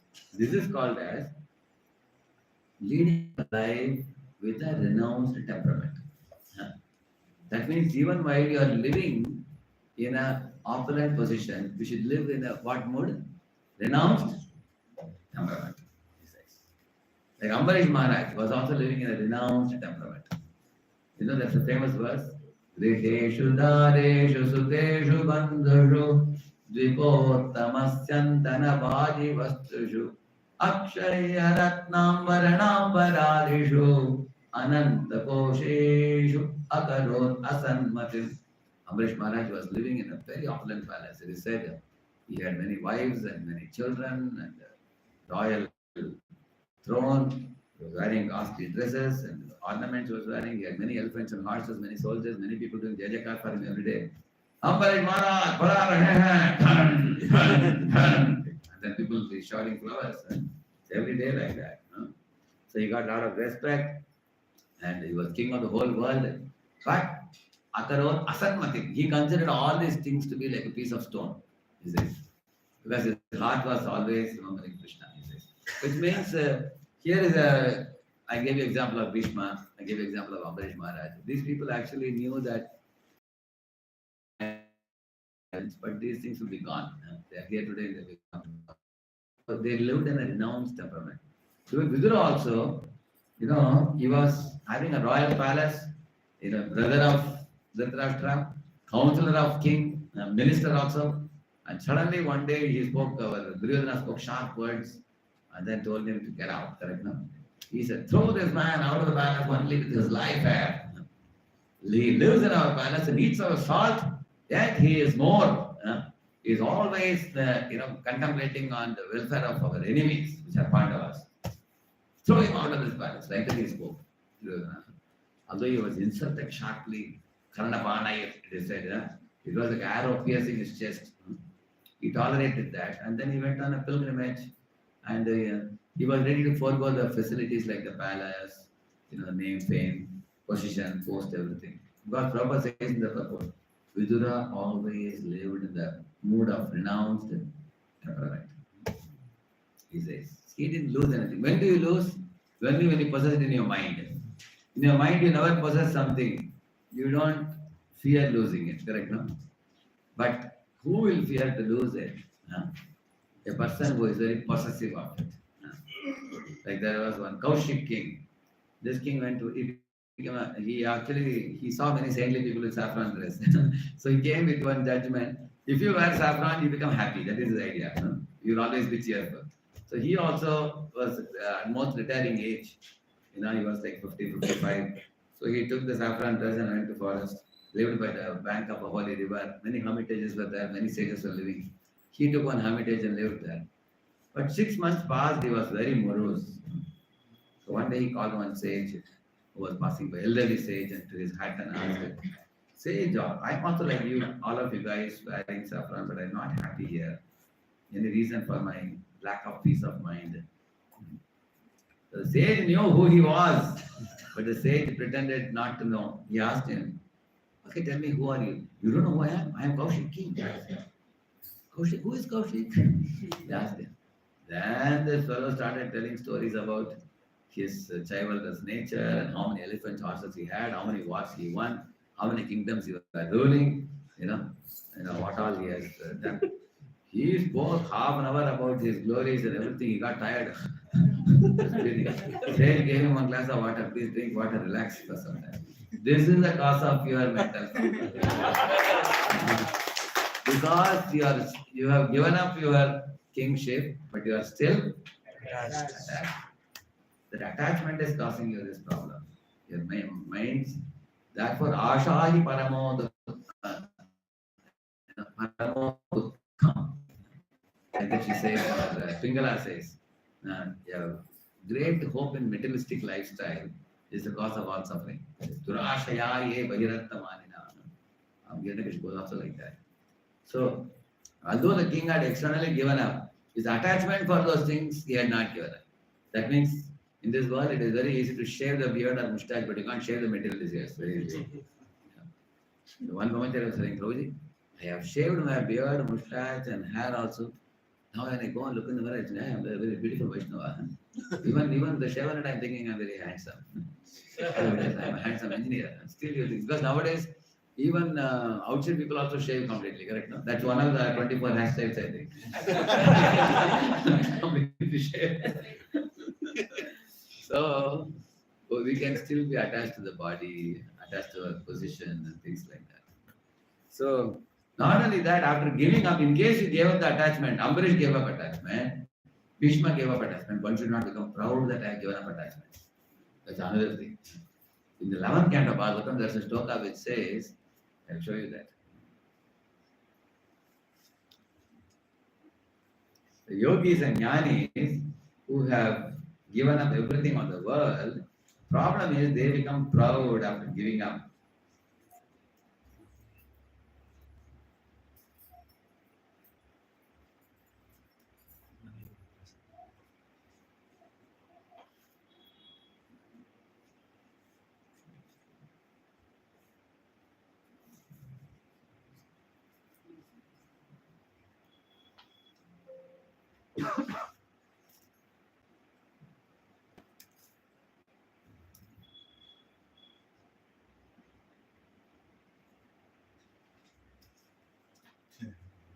It's there in there.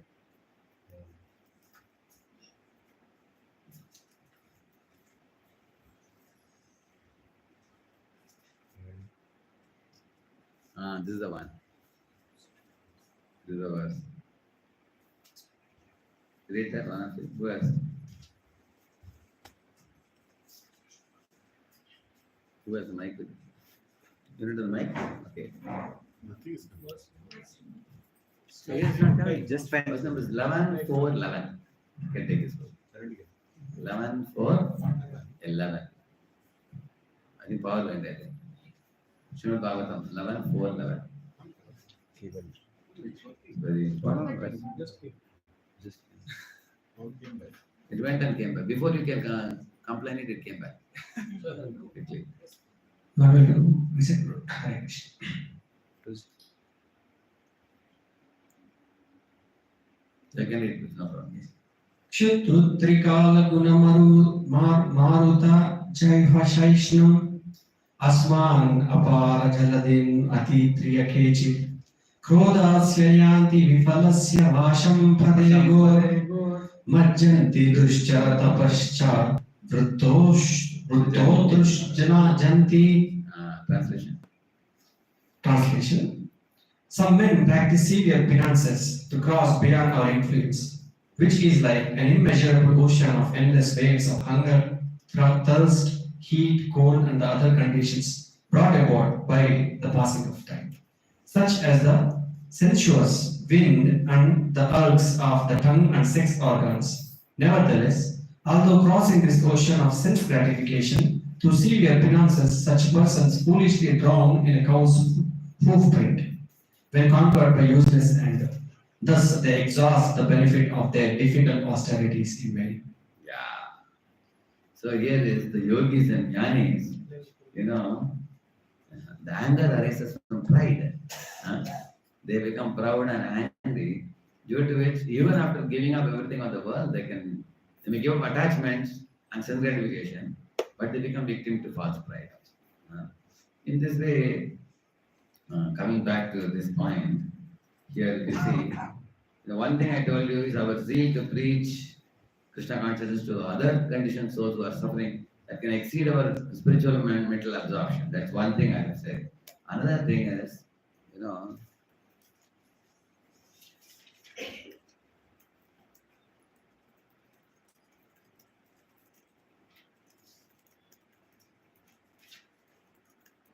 see, our worries about past and fears about future can control us. So, preserving what we have and then getting what we want. So, your worries about the past, oh, this got lost, that got lost. You worry about some past happening. Like there was a lady who had two sons. One son was having a wind glass business. Another son was doing umbrella business. So one day it was raining. Immediately she started crying. She said, oh, alas, my wind glass son won't have any sale today because it's raining today. If sun is hot, then only people buy wind glass, she said. Another day the sun was hot. Again she cried, alas, my son won't be able to sell the umbrellas because there's no rain today, she said. Another lady said, hey, you have reason to cry both the days. Both the days, one son will have good business, other son won't have business, correct? No? You are crying both the days. There are some people who have some reason to cry always. Blame this or blame that and cry, isn't it? So, worrying about the past and fears about the future also. What is yet to come? Why we fear about the future? Because we think I am the controller of my future. But the world is uncertain and uncontrollable, both. The situations are uncertain and the situations are beyond our ability to control them. Therefore, it is better to depend on the goodwill of the Lord, whatever He decides. After remembering all this vastness of the universe, His creation, everything, you have to understand that He is great and I am small. Huh? So that type of thought process can take our worries and fears away. Yeah. So, uh,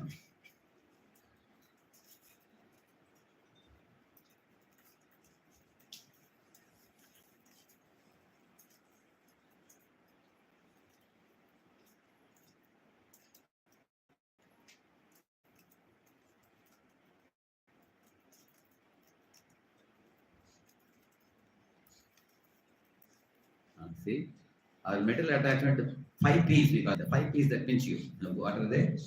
Possessions, positions, pleasures, pleasures, people, people, and pending. This keeps our mind Power. absorbed in the worldly thoughts. Uh, Say, you purchased a new car, that also occupies the mind. Now I have a beautiful car, very nice car. And you think about the car. Or somebody is newly wedded, I have, just now I'm wedded. So that consumes the mind for some period of time. In this way, he will be obvious.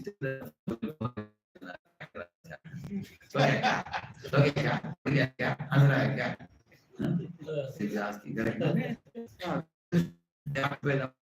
And the problem is new positions keep coming. First you are wife, now you are wife, so one person has come now. Then the baby comes, then second person has come. Now you got a bungalow now. Huh? They're very happy. I have my own bungalow. And you have to go and tell 2 dozen people that now EMI is over now and you have your own bungalow now. Correct now. Successfully, it has become mine now. Paper is in my name now. Now I don't have to pay any more. So something we keep possessing over and then we keep remembering it. Similarly, positions also. Like the husband's tension is what? If a promotion is coming, husband's tension is not that whether he will get that post or not. His fear is that if I don't get the post, what will happen to wife? Sometimes wife is encouraging him and saying that please do this, do that. Somehow you get that post. The salary is going to become 1.5 times. And the fellow is in big tension. What will happen? Of course, if he gets the post, he will put up a festival, surely. But if he doesn't get it, he feels very insecure and incompetent. What will people say in the family? Therefore, the positions also cause tension. Imagine your position that you're going to get will be announced in 2 weeks. These 2 weeks, can you chant peacefully? Every day mind says, अगर नहीं मिला तो क्या करना है, आएगा तो क्या करना है. This is a Japanese company. I think I should quickly learn Japanese also. And I can tell my boss that I know Japanese also. So in this way, mind keeps on worrying about it. Similarly, the pleasures also, the mind want to repeat the pleasure that once experienced. It wants it over and over again. So it can meditate on the pleasures also. And similarly, the people. People means we are attached to different people, different attachments in different age brackets. So, and the penny, needless to say about penny, everybody knows. Money, money, money, money is honey. Everybody is thinking about how to escape the income tax and how to multiply the money. This is one other meditation. Every few in this world, generally. So, these are things which cause mental attachment and they plunge our mind. So, now how can we rise above this during the japa time? One thing we have to know that because I am in a material atmosphere, therefore my relationship with these 5 things have come about. But when I am out of this material atmosphere, one example I'll tell you. One man died early morning, 3 o'clock or 4 o'clock. Then in the gathering, when we had gone there, one man said, really, Prabhuji, yesterday night, 9 o'clock I was speaking. एकदम normal था, चल रहा था, फिर रहा था, बात कर रहा था. Early morning he passed away, some massive heart attack or something. He went left the body, and he was not very old there, so he hadn't crossed 50 also, and he passed. So this his friend was very shocked how a person who is quite normal can suddenly. That's the way this world is. Yeah. This world, people were born at one time, they will have to leave at another time. That's the law of the material world, and it is valid upon everybody. Correct, no? So we have to sometimes think about this. There's one famous song. Keno Hare Krishna Naam Hare Bole Mano Prana Kandena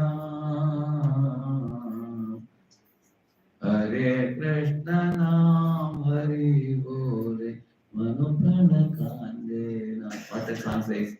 He says that, my dear mind, why are you not calling out the holy name fervently?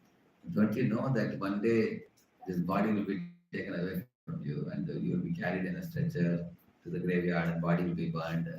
They put fire to your body and then you'll be watching your own body being burnt. And all these five things will be gone at that time. Your possessions, pleasures, people, and then everything will be left behind. So they think about it. So this kind of song, there's another famous song my Guru Maharaj used to sing in the Bhajan Sandhya. That's the first song he will always sing in those days. Durlava Manusha Janma Lobhiya Samsare. What that? He will always sing this. Whenever he began Bhajan Sandhya, this is the first song he would sing. So that's very, very meaning. If you see, it's really, it will shake us. If you read the meaning, Srigal, all this fox and this and that, so many things it says. You'll be frightened. But he would begin with that. Why? Because some amount of detachment is required for us to chant with attention. So, on one hand, we are meditating on Lord Krishna, expanding into three Vishnus and creating millions of universes and doing wonderful things like Yoga Nidra and creating Pankajanabi Brahma. In the Pankaja, he is creating Brahma. All those things, Lord is doing great things on one hand. And the Supreme Lord Krishna is in his own spiritual world exchanging pure love with devotees. On the other hand, we have to understand our material existence is actually a foreign place. Where we are right now sitting is a foreign land for the soul. We are in the alien yoke. This is not our natural position. Our natural position is spiritual world. So that this kind of reminding ourselves, just like say one of you got on duty. Say you have to go to Delhi and come. So you go to Delhi, the company books you a star hotel many times. They give you a room, accommodation. And 2 days or 3 days you stay there, do your work, and then you check out and come, correct? No? So like that we should think when you come to material world. I have come and I will be staying here for 50, 60, 70 years, then we have to check out and go back. Either go to another situation or go back to Godhead. So therefore we should live in the mood of renounced temperament. So that renounced temperament of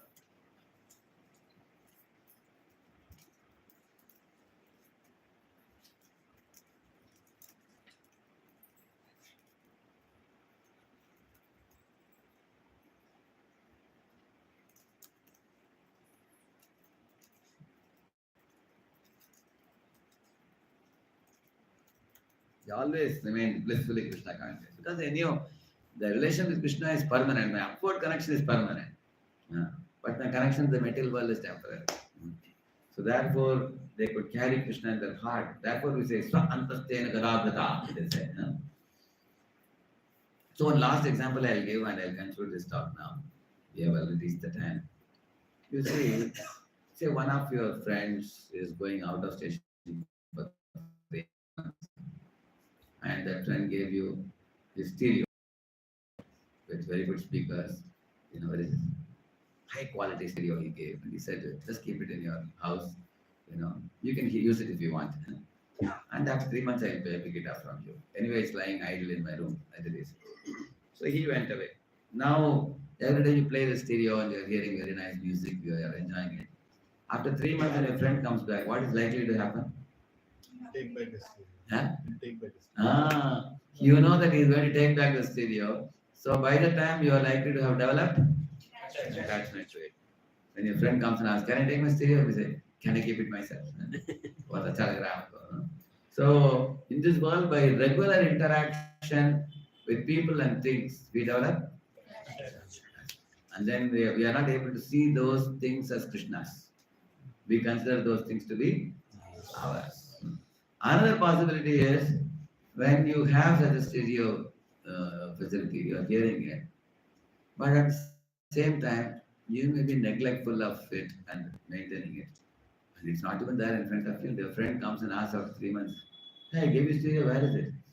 Oh, I saw my small boy carrying it to the rooftop and opening the stereo and checking. I think he's going to be electronics engineer in future. He wants to test this PCB and all those things. Very intelligent boy, you see. Therefore, and the Suram say, I gave it to you to keep it so properly. Now your son has broken it and everything like that. That means it's totally irresponsible. That's another extreme. One becomes totally attached, another one becomes totally. There are many husbands who don't do the job and bring the money and maintain the wife and children and protect them physically, emotionally, and monetarily. There are people like that. In fact, I know from people where husband is drinking and lying outside a liquor shop and wife has to get her 3 daughters married by doing a job herself, earning money. There are people like that. These are irresponsible fellows. They don't take care of the dependents that Krishna has given them.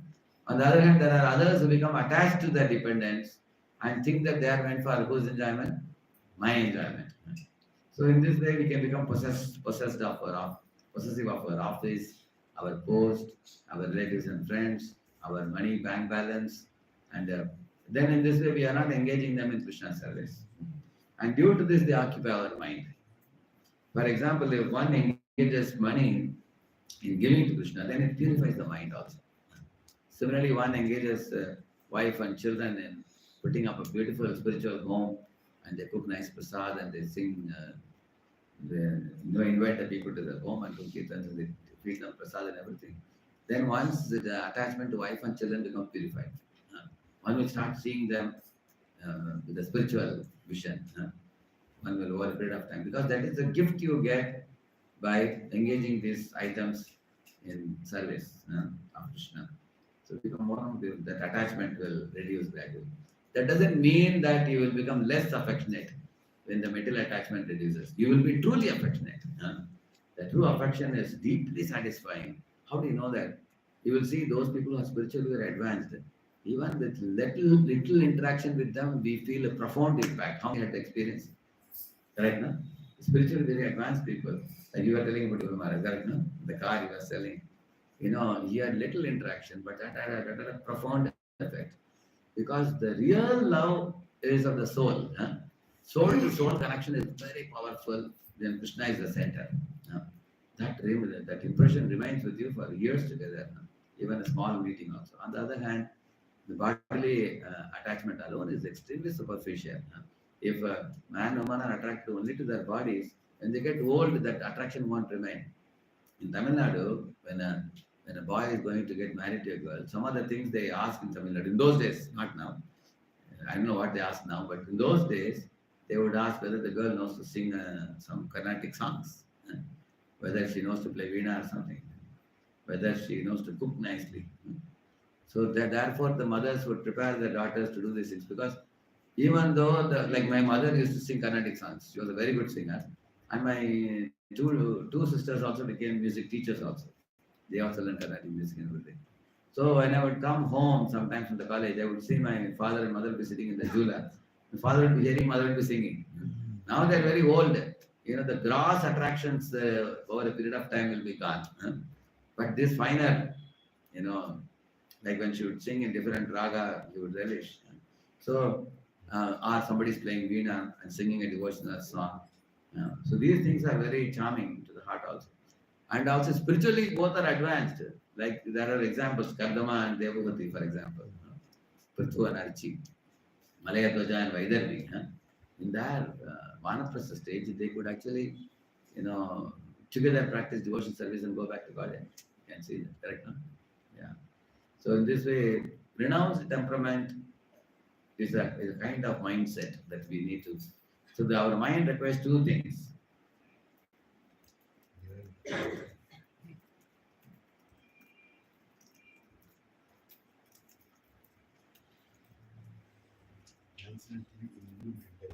Opposite IIT.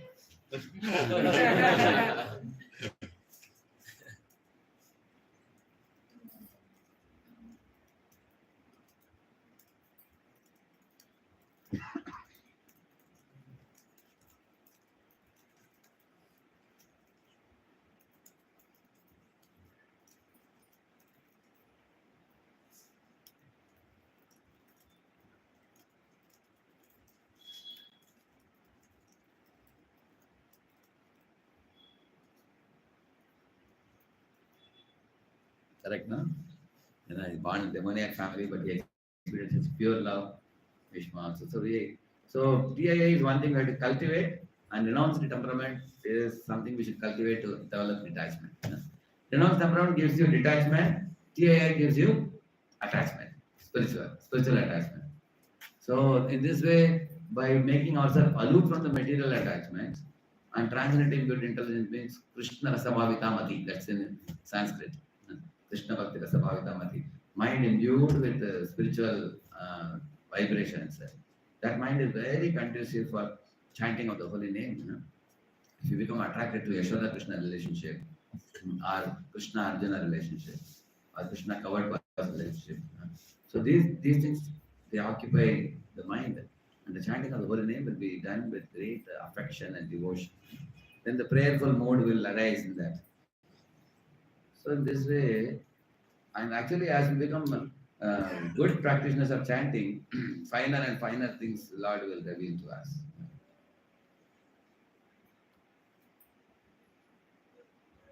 Right. Now you can see the whole thing in one snapshot. You can take all the 11 points. What is I it? think Hare Krishna, Patanjali with that.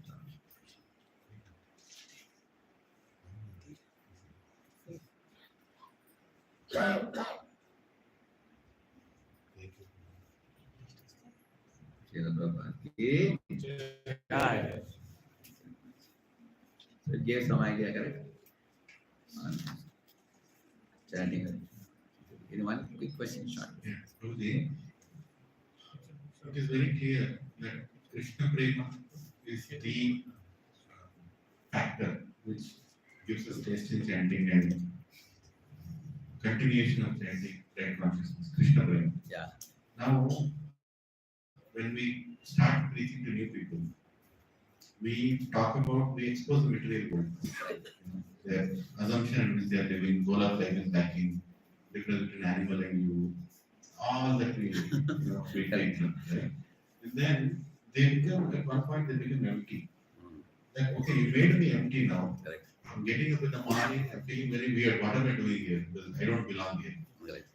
But they have not been given Krishna Prema. Correct. Krishna Prema is yet to be. No, you are giving it in different ways. For example, you are giving them Krishna Prasad, and they like the Krishna Kirtan also. And then Krishna Darshan, you bring the deities, and there is a Kirtan, there's a decoration. And sometimes there's a drama also. There are many cultural aspects. Through that, they get something devotional also. And in your lecture also, you will naturally talk about the Arjuna and Duryodhana went to meet Krishna. Arjuna chose Krishna. So in that way, our lecture should be a combination of three things. One is devotional component. Another one is curbing sense gratification component. And thirdly, removing, foolish faith in, material science. If these three things are followed in the lecture, it takes care that curbing sense gratification leads to detachment. And then when they give up their faith in false material science, which is filled with four defects, then they accept the spiritual science, Shastra, morals. And then when you talk something related to devotion to the Supreme God, how we should be,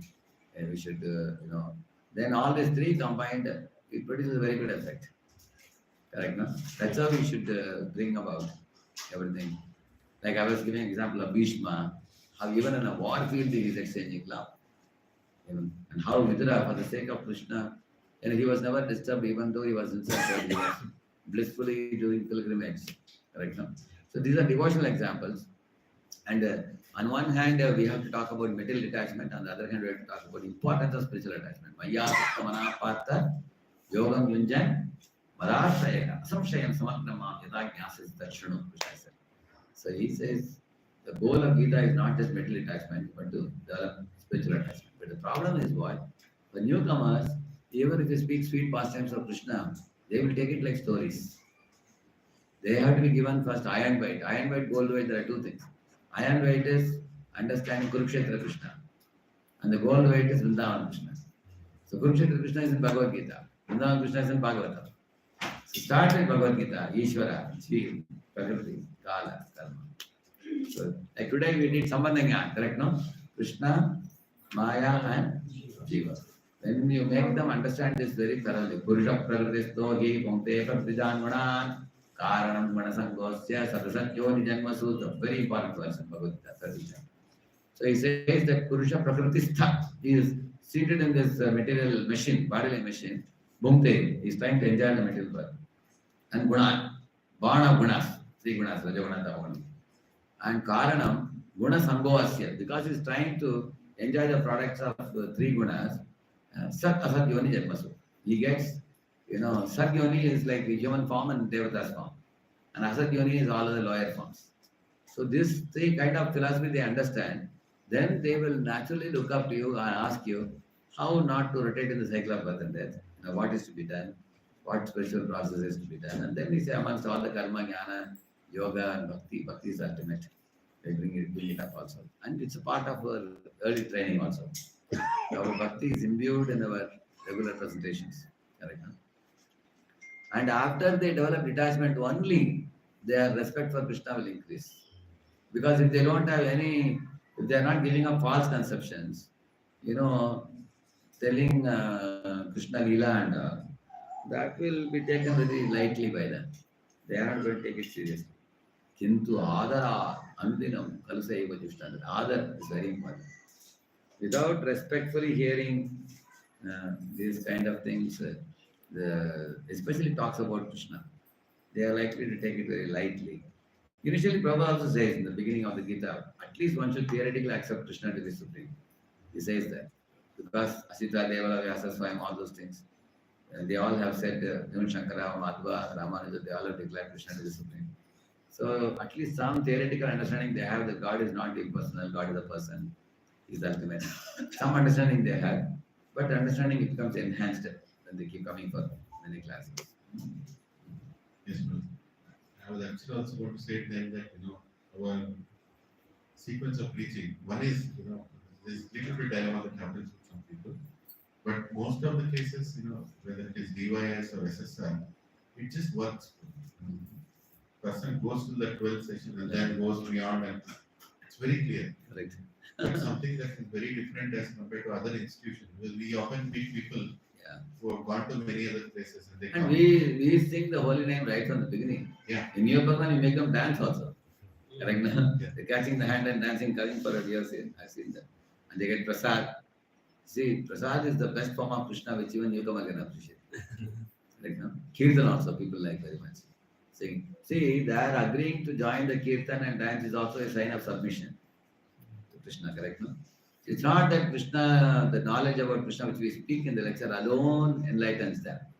And Krishna manifests in the form of prasad, the form of kirtan, and they develop affection for the devotees, respect for the devotees, and then they understand that these people are Hare Krishna people, they say. So they know that they are Krishna's devotees. Their faith also keeps building more and more. There's Sangha like that. But if you don't teach detachment, like today, the whole topic is about how to make the mind aloof during our chanting. Correct? No? From the material clutter. If you don't withdraw the mind, our chanting is not a very good quality. Many times we see that my mind is running here and there. The chanting is officially done. Some or other rounds are over, but there was no absorption. No spiritual feelings, no spiritual thoughts, no prayerful mood. Then we also are not very satisfied. Correct? No? That is why we talked about this. And this is more relevant for even grown-up devotees, what we spoke today. Only quickly. Should we go to Kumbh Mela or no? Kumbh Mela we can go not for getting liberated by taking the bath in the place where Amrit drop fell. That's not our goal. The opposite, we are going to Kumbh Mela to preach. If you are going to stand at the stall and distribute Kishri Prasad, or distribute Bhagavad books, some very nice religious people come there. Crores of people come. And by reaching out books to them, preaching to them, you may get some really good souls. And then you can call them to your, connect with one of these temples. There are also question and answer booths where you can sit and answer that question. Many boys come and ask questions. Kumbh Mela. Many have, they go to different, that's one of the places, it's like a supermarket of all organizations. So people come and connect with some organization. Because they know many sadhus come there. correct? No? So therefore they look for something spiritual there, and we should be available there. Prabhupada himself went to give. Now it's gone, a lot of devotees go. So I also used to go before. Now I didn't go. This is I heard it comes in once in 144 years. I heard one which came now, correct? But we should not think that, oh, I'll go to Kumbh Mela and take a bath. No, I'll get rid of this material world. And for my own liberation, that Prabhupada didn't appreciate. You should think about preaching to others, not for one's own liberation. Yeah. So one small question. So the story that you told that we have given you 6 days and you came out on 4 days. Correct. Amazing story, but He thought he's indispensable. yeah, when we chant actually in the morning, these thoughts comes that this work, that work, this preaching, that preaching. Lot of things comes for sure. Everybody face. I face lot of that. Then after, so I just wanted to understand, accept that this story gives what kind of energy. Should I understand it this way that if I am not thinking about this world, it's okay. The world will still move. I should focus on this. Yes, and actually what you should think that chanting is a time when I am connecting with I'm having interview with my master, Radha and Krishna are our ultimate masters in the spiritual world. So, like for example, imagine you are going for a Microsoft company interview, for example, you are sitting. There you are not going to be thinking of anything else. You have to be available to them. They are asking some questions you are supposed to answer. So you have to bring your whole attention there to the meeting. Imagine if you are hearing some cinema song far away and you are meditating on that, they will ask you, are you here? Correct now? Similarly, when you are chanting the holy name, it's a serious business, it's a kind of work it is. So, Hare Krishna, Krishna Krishna, Hare Hare, Hare Rama, Rama Rama, Hare Hare. That's the meaning of this mantra. Oh, my dear Lord Krishna, oh, Srimati Radharani, most merciful Radharani, please kindly purify my heart, which is filled with so many filth. Uplift me, accept me, and engage me in your eternal service. Some or other I have fallen into this world, this kind of thing we should think. And then this is the mind has 3 aspects: thinking, feeling, willing. And what we should think, the glories of the holy name, and the thoughts which I was telling you. And then feeling, the second verse of Shikshashtakam, Durdeva, Yesrisham, Jnana. That should be feeling. Hari Hari, Vipale Janamana, Gavainam. I am not developing taste for the holy name. My mind is going to so many things. Oh, my dear foolish mind, hear the holy name, how important it is. And then willing is, we have to catch the beat very properly and don't miss anything. And very, very carefully move it. Correct, no? Not that we move 1 month, we chant 4 beats, we move. So be careful. So that's the willing aspect. So thinking, feeling, willing. During chanting, the background mood is that verse. Ayunanda Taranjani. That's the mood, background mood. We don't think of anything. That's the background mood in which we pray. There's a prayerful heart. And then we move the beats properly. And in between one round and another round, we can even meditate, we can offer prayer, we can offer stotrams, all that we can do also. And there's a beautiful verse, it says,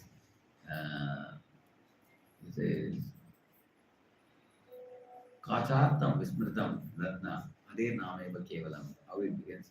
Aho Dukkam Mahadukkam Dukkat Dukkataram Maya Yatha Kachartam Vismritam Ratna Hare Nameva Kevalam. You know what he's saying? In this world, many people are afflicted by dukkha, suffering. But the Mahadukka, greatest Mahadukka is what? Chasing after the kacham. Kacham means chasing after the glass pieces in this world. I have forgotten the Ratna, which is Krishna's holy name. Like that is saying. So this kind of prayers can be offered in between. And we will take the holy name more seriously. Right? Memorizing the slokas. Getting late, I think. No, same question I had. Same as we had. See, you should be responsible but not be attached. See, responsibility means, for example, while doing the work, be responsible. But after the work is done, don't worry about the result, Krishna says. Correct, no? Leave it to him. Because who is in control? We are in control or he is in control? Like I do an interview for a job. I am going to decide my joining or the panel will decide. The panel is going to decide, why worry about it? That's the point. Leave it to that. Yesterday, Chaitanya was talking, Mahabharata gave a wonderful example on this. once somebody went to Visualize Radhanath Maharaj. He said, I made a lot of amazing plans to preach and expand this mission. Maharaj, this plan, this plan, this plan, this plan. He wrote everything to Maharaj. And then Maharaj heard all that and he said, I'm 100% sure you will be successful in your preaching. And I'm 100% sure none of your plans will work. Like that. Because plans are so complicated and so much. Your plans will go, but your intention will be heard by Krishna and you will be successful. Yeah. Actually, we are not asked not to plan. We can plan, but we should be detached. Because Krishna knows what is best. Huh? He also told this. Correct. We can plan, but we should be detached. Why we should be detached? Because ultimately Krishna knows what is best. Because we may be thinking that I will do this, I will do that. It may not be good for us sometimes. Yeah. The very same things which we plan may be detrimental for us. And another thing is, we also should be curious in life, and we should be in a state of wonderment. What is Krishna planning for me? What is going to come ahead? I don't know. We can pray to Lord, please, whatever difficulties may come, please give me the right intelligence to not forget you, always remember you. That kind of prayer we can do. Otherwise, and especially during chanting, we should not allow the mind to plan. Actually, it is possible for us to quit the plans during the chanting, like Haridas Thakur did. He said to the prostitute, what he told her, I will meet you, but not now. Now I will chant. After that, I will fulfill your desires, he said. That's called Haridas Thakur formula. Say no. Because, yes, there is time for planning, right now. Imagine, for example, you're sitting with your family to dine at night at the table, and you get a phone call in the office. Beginning of your food to end of the food, you have been talking continuously with some colleague in the office. So naturally, your wife and children will be dissatisfied. They will say, what is this? You are doing drama, huh? All the while you are talking on phone. Even during prasadam also, you are not talking to us. Same way Radha Krishna will feel. You are chanting holy name, but your whole attention like a phone you are giving somewhere else. They will say that you are not doing this properly. So we should do one thing at a time. Right now, the time is to be with the Lord and remember our eternal position, eternal connections, and absorb ourselves in that, and not, worry about the temporary petty things of this world, which anyway will keep going. Right now. Yeah. So these are things which we can talk now. During chanting, we have to strenuously exercise. That's why chanting is not an easy activity. Chanting requires strenuously. Prabhupada says, yes, mind will wander. Maya will pull mind in another direction. You have to pull mind in this direction. Not that. Come here. Like one father was sitting with the baby. The baby was always getting down and crawling away. He would pick up and bring it back. And between listening to the class, in between, baby will go. So you have to bring it back. Mind also have to bring it back. And then by the regular exercise only, the concentration comes. But if somebody lets the mind go away, then concentration won't come. That's why he says, yato niskalpimanas chanchalam astiram tadastato niyame atmanye vamashamaye, he says. Whenever the mind goes here and there, pull it back, bring it to the focus, and pay attention to chanting of the holy name. So one part of it I did, chanting Hare Krishna until his absorption. There are two more points which I will tell in the next time I come about what causes us to lose our attention. Chanting, we will talk more later. Prabhuji, I have one question. Prabhuji, in a recent reading class, I heard this question from somebody who knew. Okay. So she said that until now, we were thinking that Vishnu is the primary, and from there Krishna is the incarnation. When we come to ISKCON, suddenly you people have turned everything around and you say that Krishna is the source and this one. So in such situations where you don't have much time to explain the entire creation process, what should be the ideal answer? So very most easy answer that you can give her is you can say, why do you distinguish between Krishna and Vishnu? Lord Chaitanya says Krishna, Vishnu and Ram, if anybody sees difference between them, is a Pashan he says. There's one sloka in the Chaitanya Charitamrita. It's coming in the Venkata Bhatta discussion. He says that. So all three are only one personality who is doing triple acting is doing. When Lord is at home, is Krishna. When Lord goes to Parliament, is Vishnu. So you can see your husband at home, he wears different type of dress. When he goes to office, he wears another type of dress. In home, who is wearing formals and pant shirt tucked in with full shirt? Who is going to wear like that? At home, we wear simple dress. Like that, if you say that, it will be very easy for them to immediately accept it. And then later on, even when it even the Devatas, even Brahma was put to bewilderment, Indra was put to bewilderment. What is it of this tiny mother is somebody, correct now? So everybody can put to bewilderment. Understanding Krishna is not an easy thing. It will take time, but you can make it easy like this. So then they feel little like, okay, they are not saying that Krishna is above Vishnu. Krishna and Vishnu are saying person in two different modes they accept. When they become very advanced, when many years they pass, then they can understand. There's some famous verse by Rupa Goswami. He says that Divya Sargadi Kartatvam Brahma Rudradi Mohanam Bhakta Prarabdha Vidvamsam. In that verse he says, what to speak of Brahma? Even Rudra was put to Mohanam. Brahma Rudra. Adi he says, even Balaram was put to Mohanam. That is explained. So Krishna is above all. That can be made to be understood at a later stage. Another question which many people have is that you say that Krishna is directing everything, all our actions, which means that Krishna is only directing if I do a bad action also. Nadatte kasyachit papam nachaivam suhridam vikuhu. Krishna says in Bhagavad Gita, Nadatte kasyachit papam. I am not the cause of your wrong activities. For example, one maths boy in the maths subject, he got fail marks. He was telling his friend, see this crooked principal of the school, he has failed me in maths. And his friend said, why are you bringing principal? This fail marks your teacher gave. And that too, she gave you fail mark because you are not fared well. And above the teachers, there is a HOD. Above the HODs, there is principal. Principal is pretty far away. He is not standing next to you to make you fail. Correct? No? Similarly, Krishna is in the spiritual world. He doesn't directly interact with our karmas.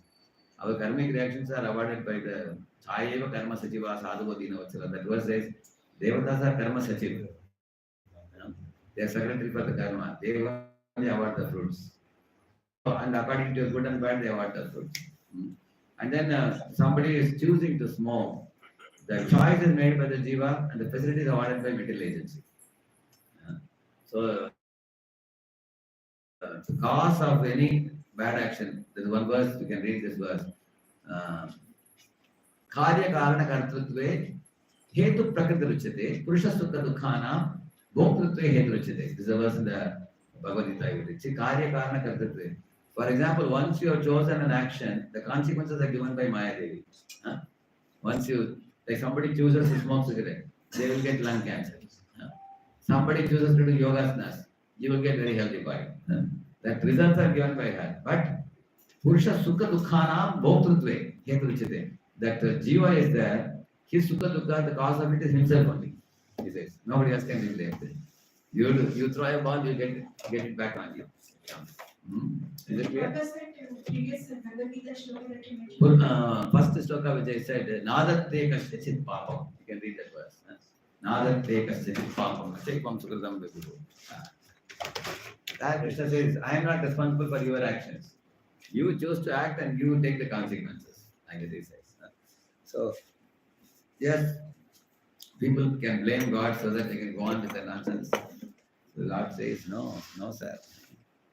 You reap as you sow, so shall you reap. What you weave now, you have to wear later. All these are said in scriptures. Correct?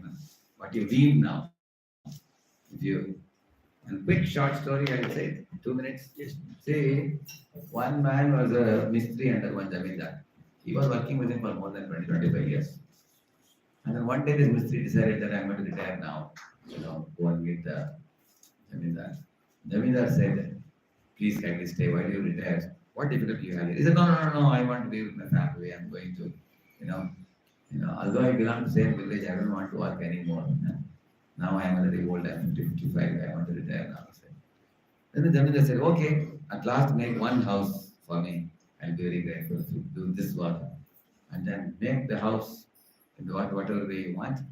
And then the Jamindar had in his mind that he make the house, I will give him a pleasant suspense.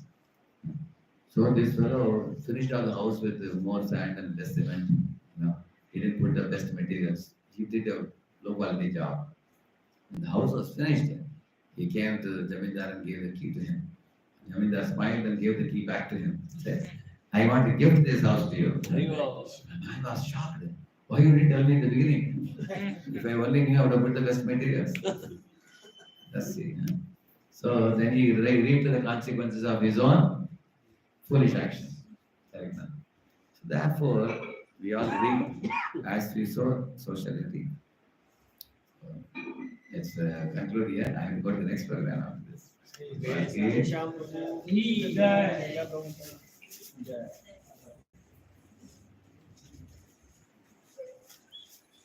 I spoke on chanting because there was Ekadashi also.